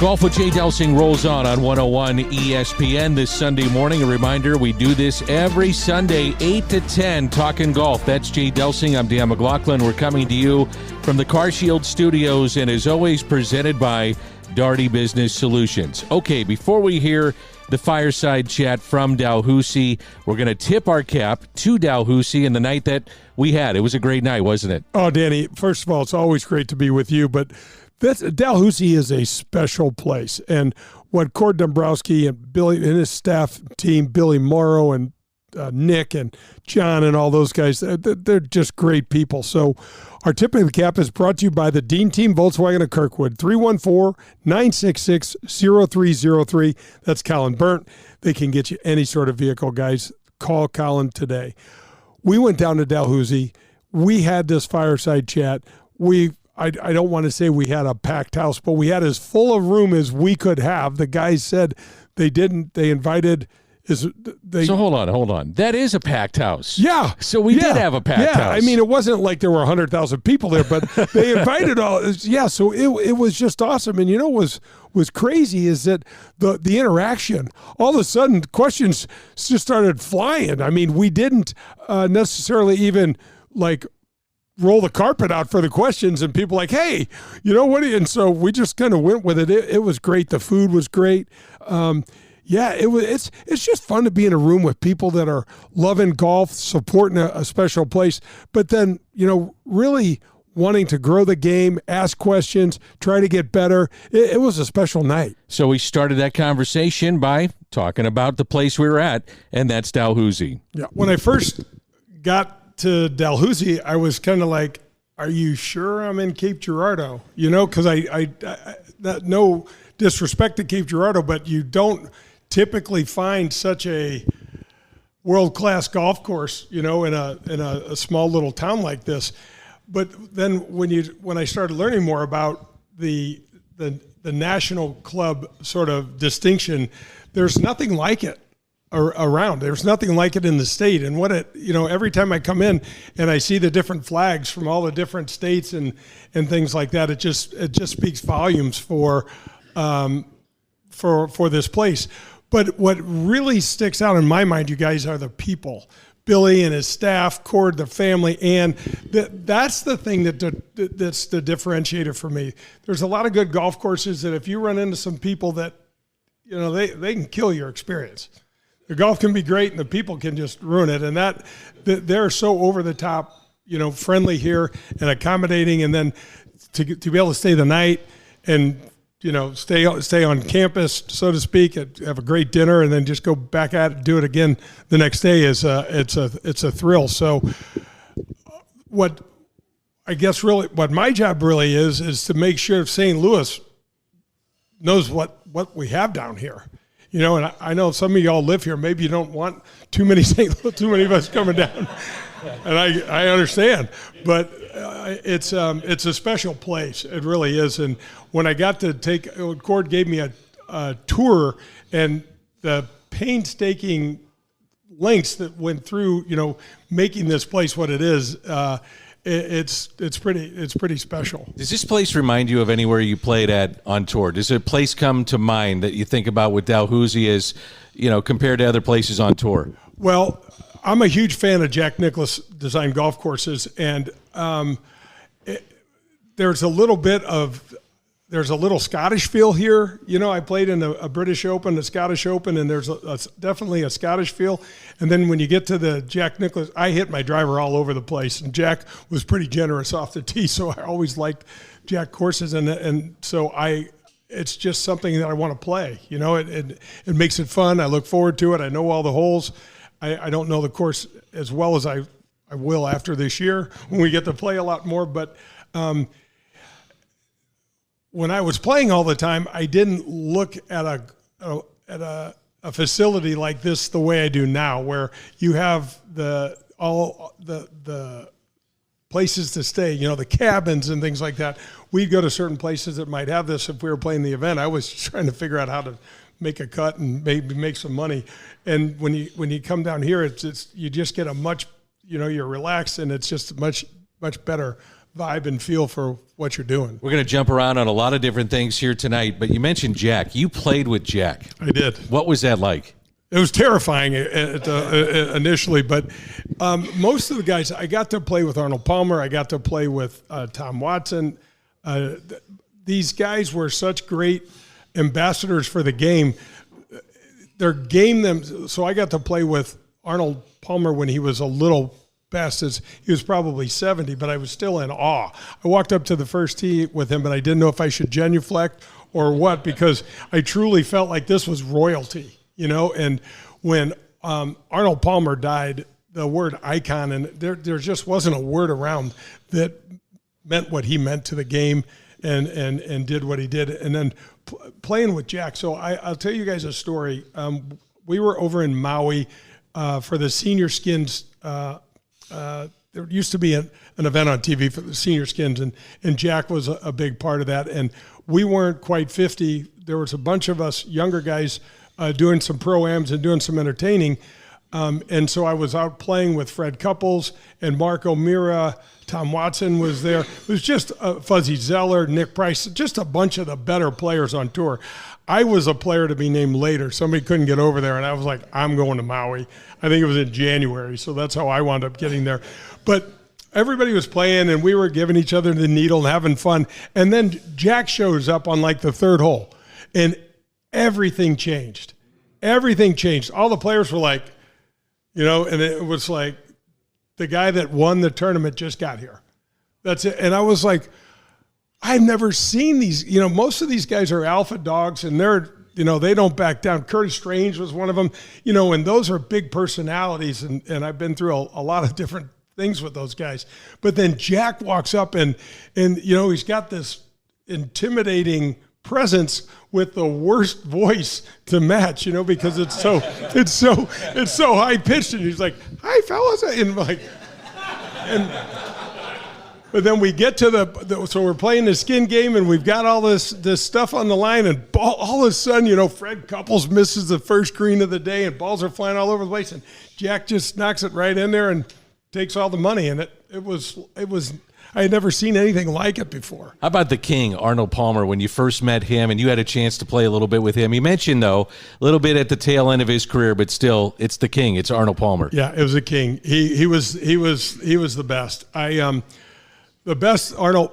There's several Arnold Palmer stories, but the best one is I was playing in his tournament, and it was after a Friday's round, so I was a late early time, so I finished my morning time, and I've got my hat on, I'm sitting at player dining, and I'm somewhere in the top 12, 15, something like that, and I'm sitting there by myself, and it's this beautiful spread of food, and you can imagine, and I feel this big, paw hit my left shoulder, and I look over, and it's Arnold Palmer. So I stand up, and I have my hat on, and I say, "Hey, Mr. Palmer." I'm like, he goes, "Hey, nice round, nice playing." I said, "Thank you, and thank you for this tournament, and thank you for all this food, and just thank you for just being the king, And he grabs my arm like the nuns used to do, and he pulls me really close, and he says, "Let me ask you something. Do you wear that hat in your house?" And I said, "Yes, sir, Mr. Palmer, I do." Like the dumbest answer I've ever come up with, "Yes, sir, I sure do." And he was like, "Damn it, stop doing that and take it off." So all of a sudden now I'm flush red.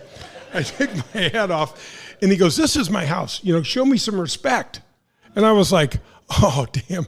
And then he's like, "Enjoy your lunch." I'm like, "I can't eat after, I just been undressed by Arnold Palmer." And so I'm sitting there now I'm thinking, I hope nobody saw that. I hope I don't know what to do, but I will never wear my hat in a house again. And I'm sitting there, and Jeff Sluman comes up and he says, "Hey, the king got you, didn't he?" And I said, "Yeah, he got me." And he goes, "Yeah, he got me yesterday." And I guess he got Brad Faxon the day before. So we were just in that generation, guys, where we wore our hats in the house, and even to this day, when I walk in the golf shop or something, I take my hat off, because he had certain rules that, man, he was adamant about, and that was one that we didn't know anything about. When Tiger arrived on the scene, did you guys have any idea on tour that it was going to turn out like this? Not really. I mean, if you think about Tiger, Phil Mickelson, we were playing in the Tucson Open in '93, I think, and Phil Mickelson was a junior at ASU. He comes down to Tucson with his collar popped and just like a bunch of frat boys with him, and he wins the tournament as an amateur. So he wins, and we're like, wow, that's totally sucked. But he beat us all. So what are you going to do? But Tiger had made a couple cuts on the PGA Tour as an amateur, but nothing significant like that.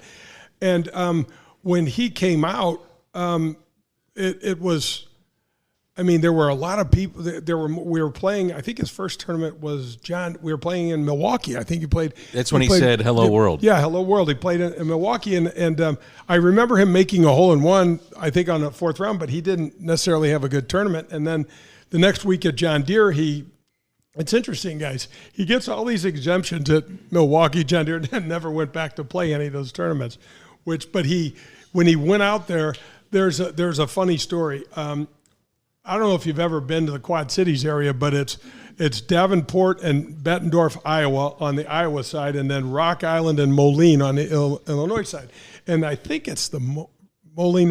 Anyway, there's a river that runs right through there. Maybe a couple, I'm not sure, but there's really nothing to do. It's a phenomenal tournament. The community comes out in droves, but there's just not that much to do. So probably 2 or 3 years before, they had a gambling boat come on. It's a boat that's parked on a moat. They turn the hose on, make it a little water, and now you can gamble on it. Yeah, so that's what most everybody go over there, and I can remember Tiger was 20 or 19, maybe 19. It was 1996, however old he was, and he goes to try to get on this boat, and now there's a security guard that's checking IDs, and he comes up and says, "I need to see your ID," and this is a big guy, and he says, "Well, oh man, I left it in my hotel room. I don't have it." Whatever he said, and he goes, "Well, I don't know. You're not getting on. You need to have an ID. You got to be 21. You can't get on." He goes, "I'm Tiger Woods," and he says, "I don't care if you're the Lion King. You're not getting in this boat." So Tiger didn't. So that was wonderful fodder for us to give Tiger trouble, but it didn't last very long because he wound up winning, I think, his fourth tournament in Vegas, and what he's done from there is ridiculous. And the amount of people and the way he changed the game, the purses and things were just ridiculous. And what we're seeing now, guys, is this power game that's just gotten insane. It's just gotten insane, and it's all because of Tiger. Guys, TrackMan, all of these things are all offshoots of Tiger being brought into this game, and more eyeballs and more money and more ways to monetize it and to make it more interesting and to break it down. It's just, those are all because of Tiger. Are we seeing a Tiger run a little bit out of Scotty Scheffler right now? We are. Bay Hill, what he's done at the Players. I mean, it's pretty darn good. It's interesting. From a hitting standpoint, guys, I never thought we'd ever see anything that would come close to resemble Tiger in the right around 2000 in those early 2000 years. But all of these, and again, the stroke saved metric. Advanced metrics, that's all because of Tiger. We never had that when we played. I still have a hard time understanding what the hell it means when we have to go through that. So Scotty Scheffler is hitting the ball like incredibly well. So he's approaching those levels with Tiger with his distance, proximity to the flagstick from the fairway. His scrambling is absolutely fantastic. His driving is he between he and Rory lead the tour in driving every single week, long, straight, don't miss that many fairways. But the remarkable thing about Scotty is I just can't stand that footwork of his. I don't understand that footwork. It reminds me a little bit, though, guys, of Greg Norman. He used to have that kind of that trail leg would kind of slide and kind of go behind him a little bit. But when Scotty hurt his neck at the Players, he was making some funky swings, and he almost fell down a couple times. Absolutely. But then and by the way, he's never putted with a mallet putter, and he's putting with that Spider now. I ordered two. I want to make more putts. Let's try a Spider. I hate mallet putters. Was there somebody that you said, "Wow, I'm playing golf with this guy"? Doesn't necessarily have to be a PGA pro, but I know you played with presidents. Yeah. You played with actors. Yeah. And they want to play with you, and so it makes it fun for you too. So coolest, funniest stories for me was I've been in L.A. So I grew up in North County in St. Louis. Our house was about 800 square feet. I have 3 older sisters and 1 younger brother and 1 bathroom. So we're a modest crowd. That bathroom is multifunctional, and everybody's in there and moving around, and that's the way we grew up. I'm in Los Angeles, and I've been there for about a month and a half, and I'm walking around every day at the UCLA Athletics Department, and Will Chamberlain's over there, and it's just the coolest thing ever. So I'm standing on the putting green at Bel Air. We play Bel Air twice a week, which is one of my favorite golf courses of all time. And I get a tap on the shoulder, and a guy says to me, "Young man, would you care to play 9 holes with me?" But he comes out in an accent that I recognize, but I don't. So I turn around, and it's Sean Connery. And I'm like, James Bond is asking me to play. James Bond's asking me to play golf. So I'm like, Mr. Connery, I'm not a member. I can't just walk. He goes, I know. You're on the UCLA golf team. You can go play with me. I checked. I'm like, let's go, James. Where we go? Yeah. So I mean, it's in the later evening, and for any of you that know what the winters are like in Southern Cal, it gets dark early and it gets cold. And I'll never forget. We're walking up the 9th fairway, and I'm like, I don't want this day to ever end. This is just the coolest day. And he's closer to me than Danny, you and I are. And I said to him, Mr. Connery, let's play the back 9. And he's like, son, I can't even see my ball. I go, me neither, but I don't want to go home. I want to keep playing golf with you. And he goes, why don't you come up and have a beer with me and I'm like, I'm 18. Right on, let's go.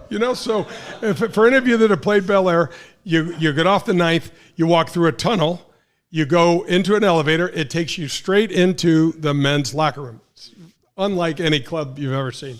So I'm like, now I'm in the men's locker room, I haven't been there yet. I'm trying to figure out UCLA, which is just, I went to St. Louis U High. We had 600 people in our entire school when I went there. My first class at UCLA had 750 people, and I was like, this is not going to work well for me academically, but we're going to get through it. So Sean says to me, leave your bag here and, follow me. So we're walking around. I'm pinching myself this whole way. And we turn a corner, and he runs into two of his friends, and he says, oh, hey, Steve and George, this is Jay Delsing. He is the newest golfer on the UCLA men's golf team. He's from St. Louis, Missouri, and we just played 9 holes. And I said, hi, nice to meet you, sir. How are you? Whatever. And they said a few more things and then walked around the corner. And so now I'm going in to have a couple beers with Sean Connery, which I can't wait. And he goes, oh, yeah, you might want to pay attention to those two guys. They're doing some really creative stuff in the film industry. He said that Steven Spielberg and George Lucas. And I'm like, I don't give a damn about those guys. I'm going to have a beer with Sean Connery. Plus, E.T. hadn't come out, none of their movies. I'm like, whatever. Who are those guys, And so I sat there and just listening to him. And listening to that accent, and he loved the game, and it was an experience, that golf has done these sort of things for me all over the place, where I'm like, how did I get here? And it was just terrific. Did you play with Bill Clinton? Play with Bill Clinton, and he cannot count at all. He would hit as many balls as he wanted, and then he's talking to the press, and he would say, I shot about an 82, and I'm like, Nope. We had some friends some buddies that played with Donald Trump, and we were playing at the Trump golf course down in Puerto Rico. And Donald got on one of the holes and hit a ball out of bounds and a ball in the water, and got up and said to his pro, give me a 3. And he said, 3? And he goes, yeah, don't you want to win? And the pro's like, oh my God. No. You're going to win a golf bag or something, And so, yeah, it's interesting. Yeah. How cool is it, a kid from North County having the Ascension Charity Classic come back on what is your home course now? But it just must be unbelievable. It is unbelievable. So a couple of years ago, guys, we were going to try to do this thing. Danny and I are both ambassadors for this tournament. We're both really proud of. There's a Champions Tour event at Norwood on the West Course where I grew up playing, and I said to Danny, it's unbelievable. There's no place I haven't been on that course. I've been there since I've been literally 12 or 13 years old. I have been under every tree. I've hit balls in the swimming pool. I've also had the course record. There's nothing I haven't done. And what is it? It's 64. 64. But then I get in the first year, and the first time ever, I shoot. I think I shot 70 the first day, and I'm only 5 strokes off the lead. I'm in the middle of the third fairway, and I get the shanks, which I know we're not supposed to use that word, but yeah, I did. And it was terrifying. I actually thought I was going to kill somebody. And so there's golf just humbling you again to like no end. I'll just tell you that I'll skip all of the nightmares that I was having trying to get through the golf with, my caddy is one of my dear friends, John Perlis, and he says, well, can't you hit it without shanking it? I go, yeah, but it doesn't go anywhere, It'll go 3/4 of the way it's supposed to go. So I hit my drive on 18, and it goes just in the right rough. And this is the last hole on Sunday, and I am just relieved. And so he's hit the ball, and I'm walking up. And I look over to my right, which we deemed the hot zone. When you've got those shots in your bag, that 40 yards and over to the right, and there's, I don't know, half a dozen little boys, that are wanting autographs. And my caddy looks at me and goes, "Whatever you do, just don't hit the children." I'm like, "You're supposed to be helping me, So I aimed way left at this big slice over there, like, oh my gosh! But so there's just this game just does something to you, especially when you feel like, oh, I've got it. I've only said that maybe once or twice in my life, and then I lost it so quickly after that. But the thing that is special for us and for me is the North County area where I grew up, and you guys is really a problem. It needs so much help. And what we're doing for this tournament is raising money for that area, and all the charities are local North County charities, and hats off to Ascension for doing that. They did it purposely for that area because it needs the help. It needs the help. And what's interesting, guys, is in the year 2020, we were ramping up, and we're right in the middle of the pandemic. But we're still ramping up because nobody knows what the heck we're doing. I mean, we don't know if we've been told we're going to have a tournament, but all sorts of, crazy is still happening, and we're quarantining the healthy people, and we don't really know what to do, and there's no leadership. And about a month or 6 weeks before the tournament, we get told by Sam Page that there's no tournament this year. Ascension took $75,000 and donated it to each charity without even hitting a shot. And so that had never been done. I know. And I called Jacksonville, our office, and I said, guys, this is what we're doing here in St. Louis. Is that and they're like, well, let us get back to you, but I don't think it's ever been done before. And then in years 1, 2, and 3, I mean, we're approaching over 3 million or over 3. I think it's over 4 now. Yeah, it's just a lot of money, and that's what the game does, and that's what I'm most proud of. I was going to ask you, what are you most proud of as you reflect on your career? Just to be a part of that, I got to chase my dream. I always dreamed of being the best player in the world, and I never got there. But it was a thrill to try, it was. And you got as high as what, 51st in the world? Yeah, 51st in the world. But it was like being able to be a parent with my daughters and to be able to tell them, like, look, I had 2 daughters that got college scholarships. I said, there's some little girl that's going to play for the national team, or that's going to be an Olympian, or going to be, why not? Yeah. And you went for it. Yeah. How does a kid from North County, by the way, people are hearing you go to UCLA, and at that time there's no internet, there's no cell phones. How does UCLA find out about a kid from North County? Well, when you grew up like I did, a scholarship was the only way I was going to college. So I went and bought this book of all the universities, and I sent resumes. I sent over 200 resumes out. I mean, I wanted out of North County pretty badly, guys. So I sent them out, and then I don't know if you know this or not, but per the NCAA, the rules, you're allowed, I think it's either 6 or 8 recruit trips. Well, whatever the number was, I took them all. I mean, I'd never really traveled. I had only been to one other place that out of St. Louis, and these universities take you there, and they you get to see the world. And I didn't know what my career, or was I even going to have a career? I didn't know if I was going to be able to go beyond college. So it was super cool. So when I got to UCLA and got to walk around the athletic department and Pauley Pavilion and all those things, I mean, I had a Bill Walton poster in my basement as a kid. My brother and I lived in the basement. It was at 88 Wins. And this is really cool. John Wooden would talk to us every 6 weeks as a part of the UCLA golf team. We would sit on the floor in the golf shop at Bel Air, and Coach Wooden would come in and talk to us. And this is how bad we were. I mean, by the time we were 21, we knew everything. And when we'd have to go talk to have Coach Wooden talk to us, we're like, again? And I cringed telling that story. But, when you're 21 and you've already done some things, you think you're pretty cool, and you don't want to listen to the greatest coach of all time. And the funny thing is about Coach Wooden is that he kept everything so simple. And he told us one story about his players. This was back when freshmen weren't eligible. And UCLA won, I think, 9 national championships and 8 in a row, or something that's never happened before and won't ever happen again. And the national team that won was beaten by the freshmen that couldn't play, because it was Lou Alcindor and Henry Bibby and some of these, great players.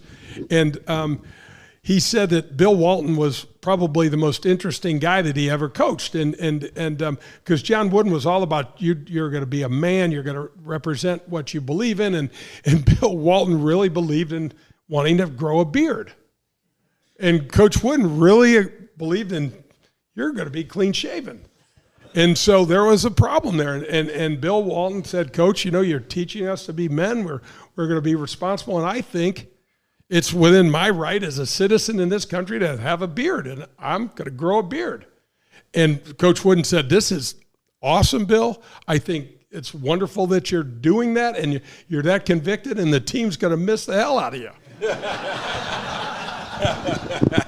And the next day, Bill Walton was shaved. Yeah. Right back out on the court. Funny how that works. I don't know what happened. Yeah, he suddenly didn't believe in it so much. Always fun to go down to Dalhousie, not only to play golf, but also to have a fireside chat, and we'll do that anywhere. Boy, we've been to a lot of places this quote-unquote off-season, all around town, outside of town, and doing these fireside chats. You can find out more at jay@jdelsinggolf.com if you want us to come in and do a fireside chat, but that was just a little excerpt of what it's like, and we dive into this great game that we love, and that's the game of golf. Yeah, Danny, absolutely. You know what, was it 2-3 weeks ago, maybe a month ago, we did one at the MAC, and that place was rocking. I mean, we had 60, 80 people in that room.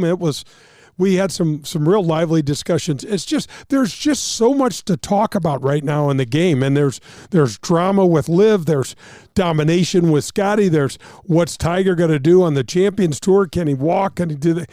So there's lots to talk about, and the numbers. Our numbers in the game right now are up higher than they've ever been. So there's more people interested. Top Golf's doing a great job. So, yeah, there's lots to do. It was just last week, switching gears now, we were at xGolf, and that was the kickoff, the unofficial kickoff to the Ascension Charity Classic, as we had a Masters get-together at xGolf. And you know what? The Ascension Charity Classic, you start looking at the calendar, it is not that far away. No, Danny, this especially once our weather starts getting good like it is, we're going to be outside every day and getting to play a lot. And, yeah, it just seems the days just seem to fly by. Man, those dog days of winter, you're kind of like, is it January still? And this is fantastic. So the grass is greening up. We went by the golf course the other day, and all the fairways were turned. Talking about at Norwood. Yeah, Norwood, and I saw him at Belle Reve as well. And so any place in the Midwest, man, the fairways are turning. It's go time, man. Let's get ready. So we're going to go throughout the shows leading up to the Ascension Charity Classic, talking about your preparation. You have an exemption. You'll be playing this fall at the Ascension Charity Classic. So let's start right now. What are you doing? Some of the things to get ready for that great tournament that's in your backyard of where you grew up. Yeah, so Danny, we were just talking about the MAC. We're both members there. It's a phenomenal place. I don't know where we ever had meetings before until we must have 15 meetings a month over there now. But Paul, who's just a great guy and runs the fitness area, is been working me out and training me a little bit and pushing this old tired body around, and so that's really what I'm doing right now. I'm trying to work on a little more explosive training, and that's really kind of it, because I haven't been able to do much practicing at all, so I don't really have much of a feel swing wise in terms of grooving anything. I'll make some good swings, but then I'll go, that's a stinker. Let's forget that one. So it's a perfect time to be doing some of this stuff. So I'm pushing some weights and moving some things around and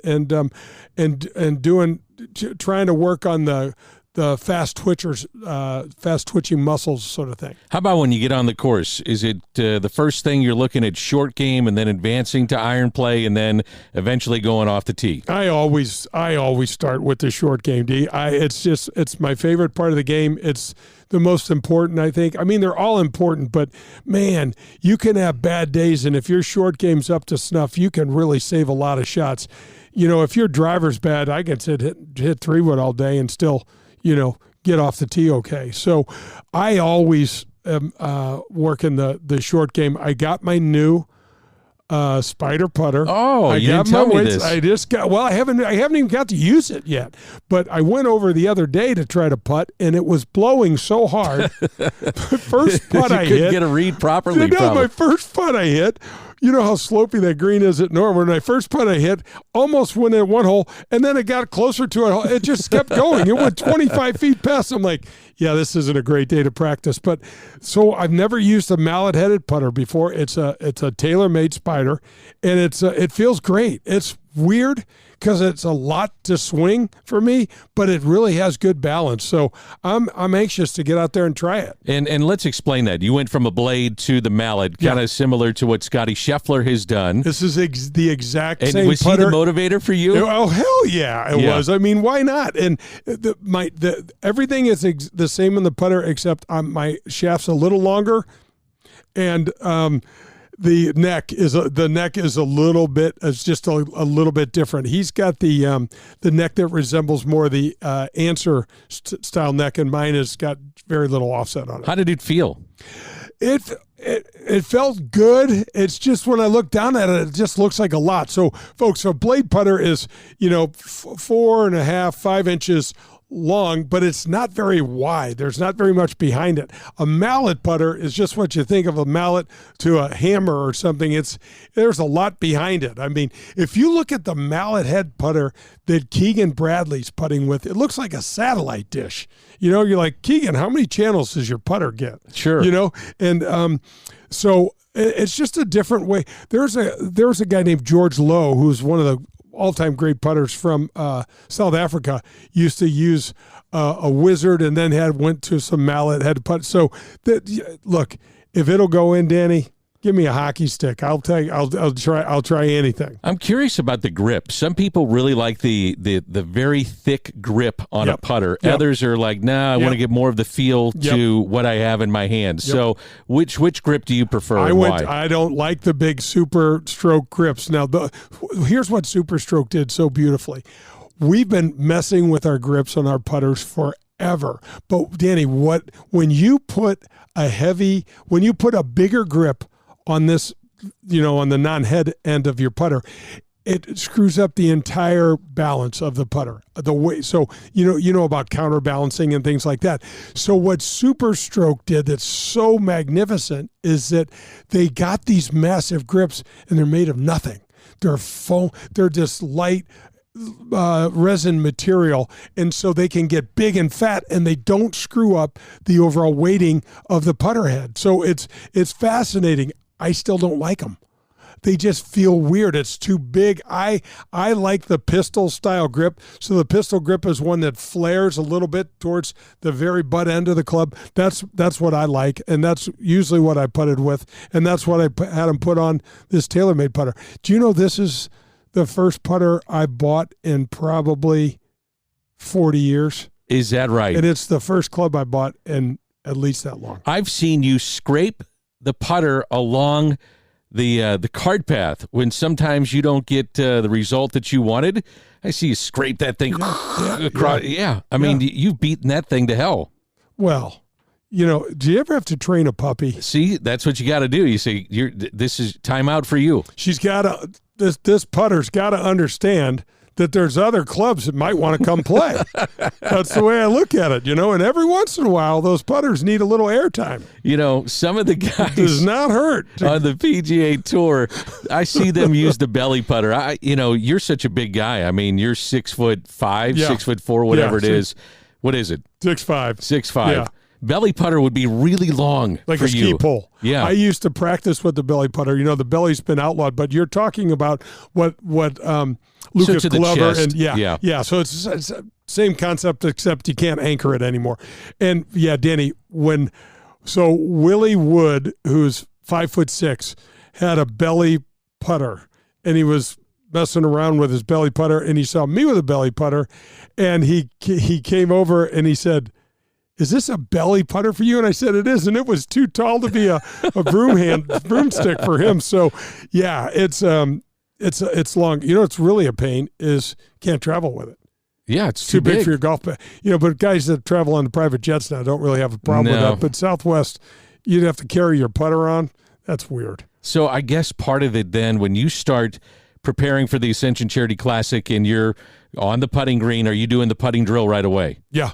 So I work on that. Well, for the first thing I'll do when I haven't played in a while is I'll just hit some putts. Just get a feel for some long putts, some breaking putts, some straighter putts and things like that. But yeah, the clock drill it's fantastic. It helps you get into the processes of what you're doing, helps you not get away from the results. And that's what I'm really, really wanting to focus on at the Ascension Charity Classic is my mental approach with my putting, because I've only played 2 tournaments in the last 3 years, so I don't expect much. But, man, once the puck drops, man, I'm competitive. I want to win that tournament.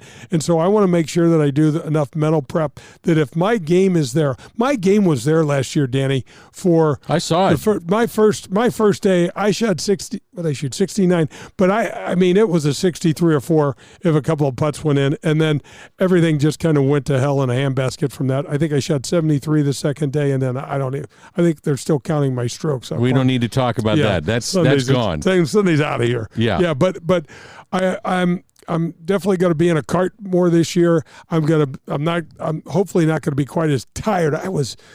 You were beat last up. 2 years I was beat up, but it was a lot of pro-ams, a lot of walking. Yep. That's why I didn't understand why you didn't take advantage of the cart. I like the walk, but it killed me. You're right. We were all over you. We were saying, take the cart. I know. I'm stubborn. You are stubborn. And stupid. Are you going to try to qualify before this event for maybe an event or two? I would like to. Yeah. I would like to. One of my favorite events is the Dick's Sporting Goods Open, and that's up in Endicott, New York. I love that golf course. I think I still have the course record up there. And it's one of those courses I just love, and so maybe I'll think about that. All right, That's Jay Delsing. We're getting ready for the Ascension Charity Classic. The kickoff was last week at xGolf. I'm Dan McLaughlin. We'll continue more with Golf with Jay Delsing in just a moment.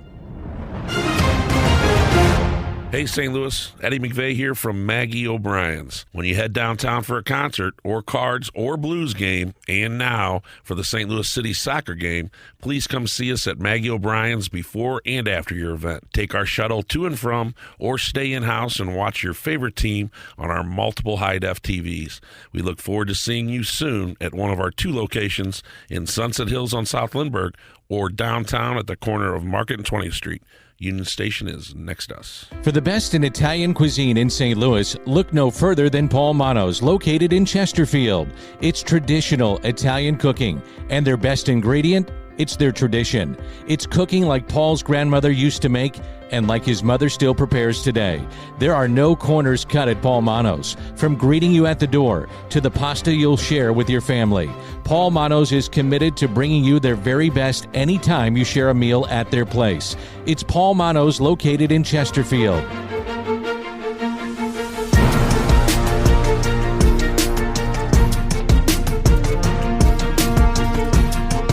Final segment on Golf with Jay Delsing, coming to you from the CarShield Studios, presented by Daugherty Business Solutions.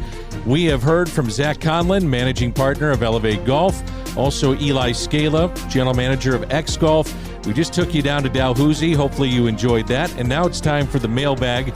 That's Jay Delsing. I'm Dan McLaughlin. And the mailbag is always one of our best parts of our show. I love getting the feedback from our listeners. And I'm going to jump right into it. Guys, you were talking so much about the Masters. Jay, I heard you haven't played Augusta. Is that bucket list? Do you still have to get it done? I got to get it done. I absolutely have to get it done. You got to get a member now, and you got to figure out a way.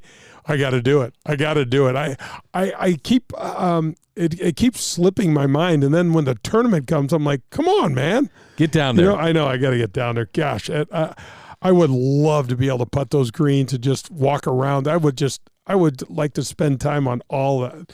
Just all of it. You have a travel business, so you do a lot of golf trips. Are you going to get back in the game with Augusta?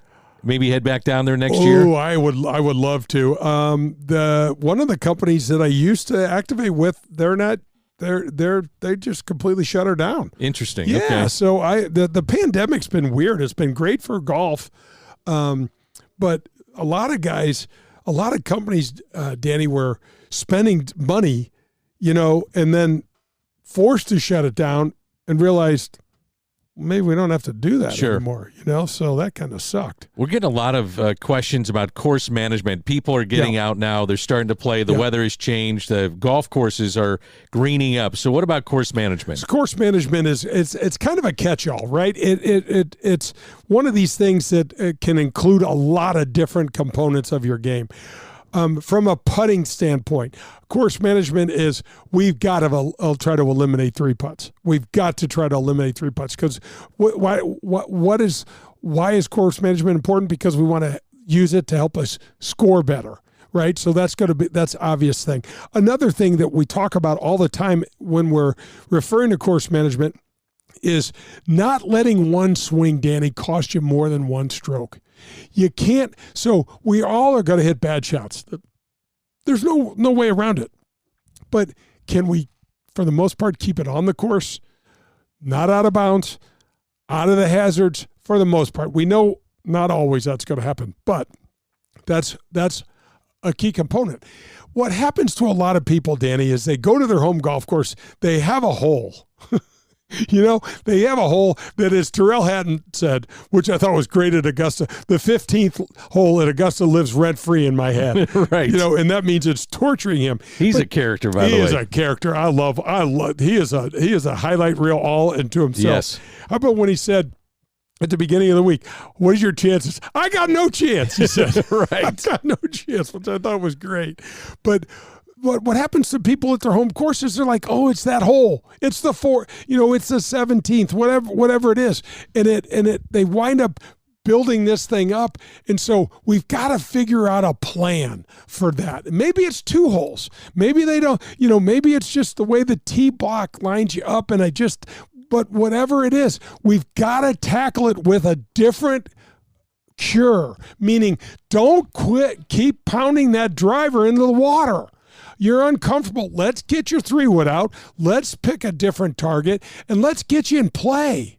And I mean, think about it, folks. If you can get by those holes, let's say you're a bogey golfer. Let's say you can just get by those holes with 1 bogey and 1 par. Hell, you might have your best round of the year. So, guys, heard you talking about on the show earlier, gaps in your irons matching up. Yeah. So let's talk a little bit about that. So, folks, as you know, you look down at your 4-iron, and your 4-iron face, loft-wise, doesn't look anything like your pitching wedge. So, obviously, the shorter the club, the more loft that it has on it. That's why you hit it a shorter distance, but you also hit them higher. It's crucially important, and this is one of the things they do when they fit you. It's crucially important to make sure that those gaps, the distances between your 4-iron and your 5-iron, your 5 and your 6, and so on, your pitching wedge and maybe your attack wedge or your middle wedge and your highest loft wedge. We call them lob wedges, we call them L wedges, we call them all sorts of different things. But it's really, really important to make sure that you've got about a 4-degree gap between all of your clubs. And there's ways to figure this out. You've got hybrids, and you may have one area in your bag where there's more than a 10-yard gap. But for the most part, folks, we want to keep that gap in a real manageable number, and it's usually right at about 10 yards. And so that is something to make note of. If you've got this shot and you're like, dang it, man, I don't have a club that goes 210 yards, get one. Let's figure it out. Talk to your pro. Send me an email. I'll tell you how to do it, and we'll tell you how to get your set to matched up so that you're not out there. It's one thing having a hard shot. It's another thing not having a club for it. Dude. Sure. You know what I mean? And I feel like that happens all the time. All right. Final question. This is one that we get all the time. Jay, how do I choose the right golf ball? Yeah, that's a great question. So first of all, we know that most of the pros play Titleist, and they play either the Pro V1 or the Pro V1X. So I hate to break this to you, but for the most part, unless you're able to hit your driver somewhere in the neighborhood of 250 yards, the Pro V1 will not perform well for you compared to other balls. It just won't. It's a speed-based ball, and it's based on a higher club head speed. So you might look at a different Titleist product. There's a bunch of different Titleist products that will work. I'll tell you who's got a really cool program is Bridgestone. They have I think Tiger's playing that, isn't he? Yeah. And so is Freddie. And so is who else is? Matt Kuchar is playing it. And so, but they have, once you figure out what your driver head, club head speed is, they have balls set for that. Now, over at Pro-Am Golf, our buddy Tom DeGran, his team over there, they've got a product that will spit out a couple of different versions of balls for you when you want to try to get fitted. Interesting. And okay. it's a gadget designed by Ping to help you figure out what's the best ball for your game. And I don't know of any other place in town that has it other than Tom. What have you been playing over the years? I've been playing I stick mostly with the Pro V1. I stick mostly with that. I like it. I can spin it. I can control the trajectory with it. I did try my buddy Jeff Thornhill, great guy with TaylorMade Golf.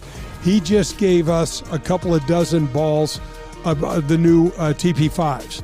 And there's a long version and a softer version. I like the softer version for some reason. I could use the extra length, but the softer version felt really, really good to me.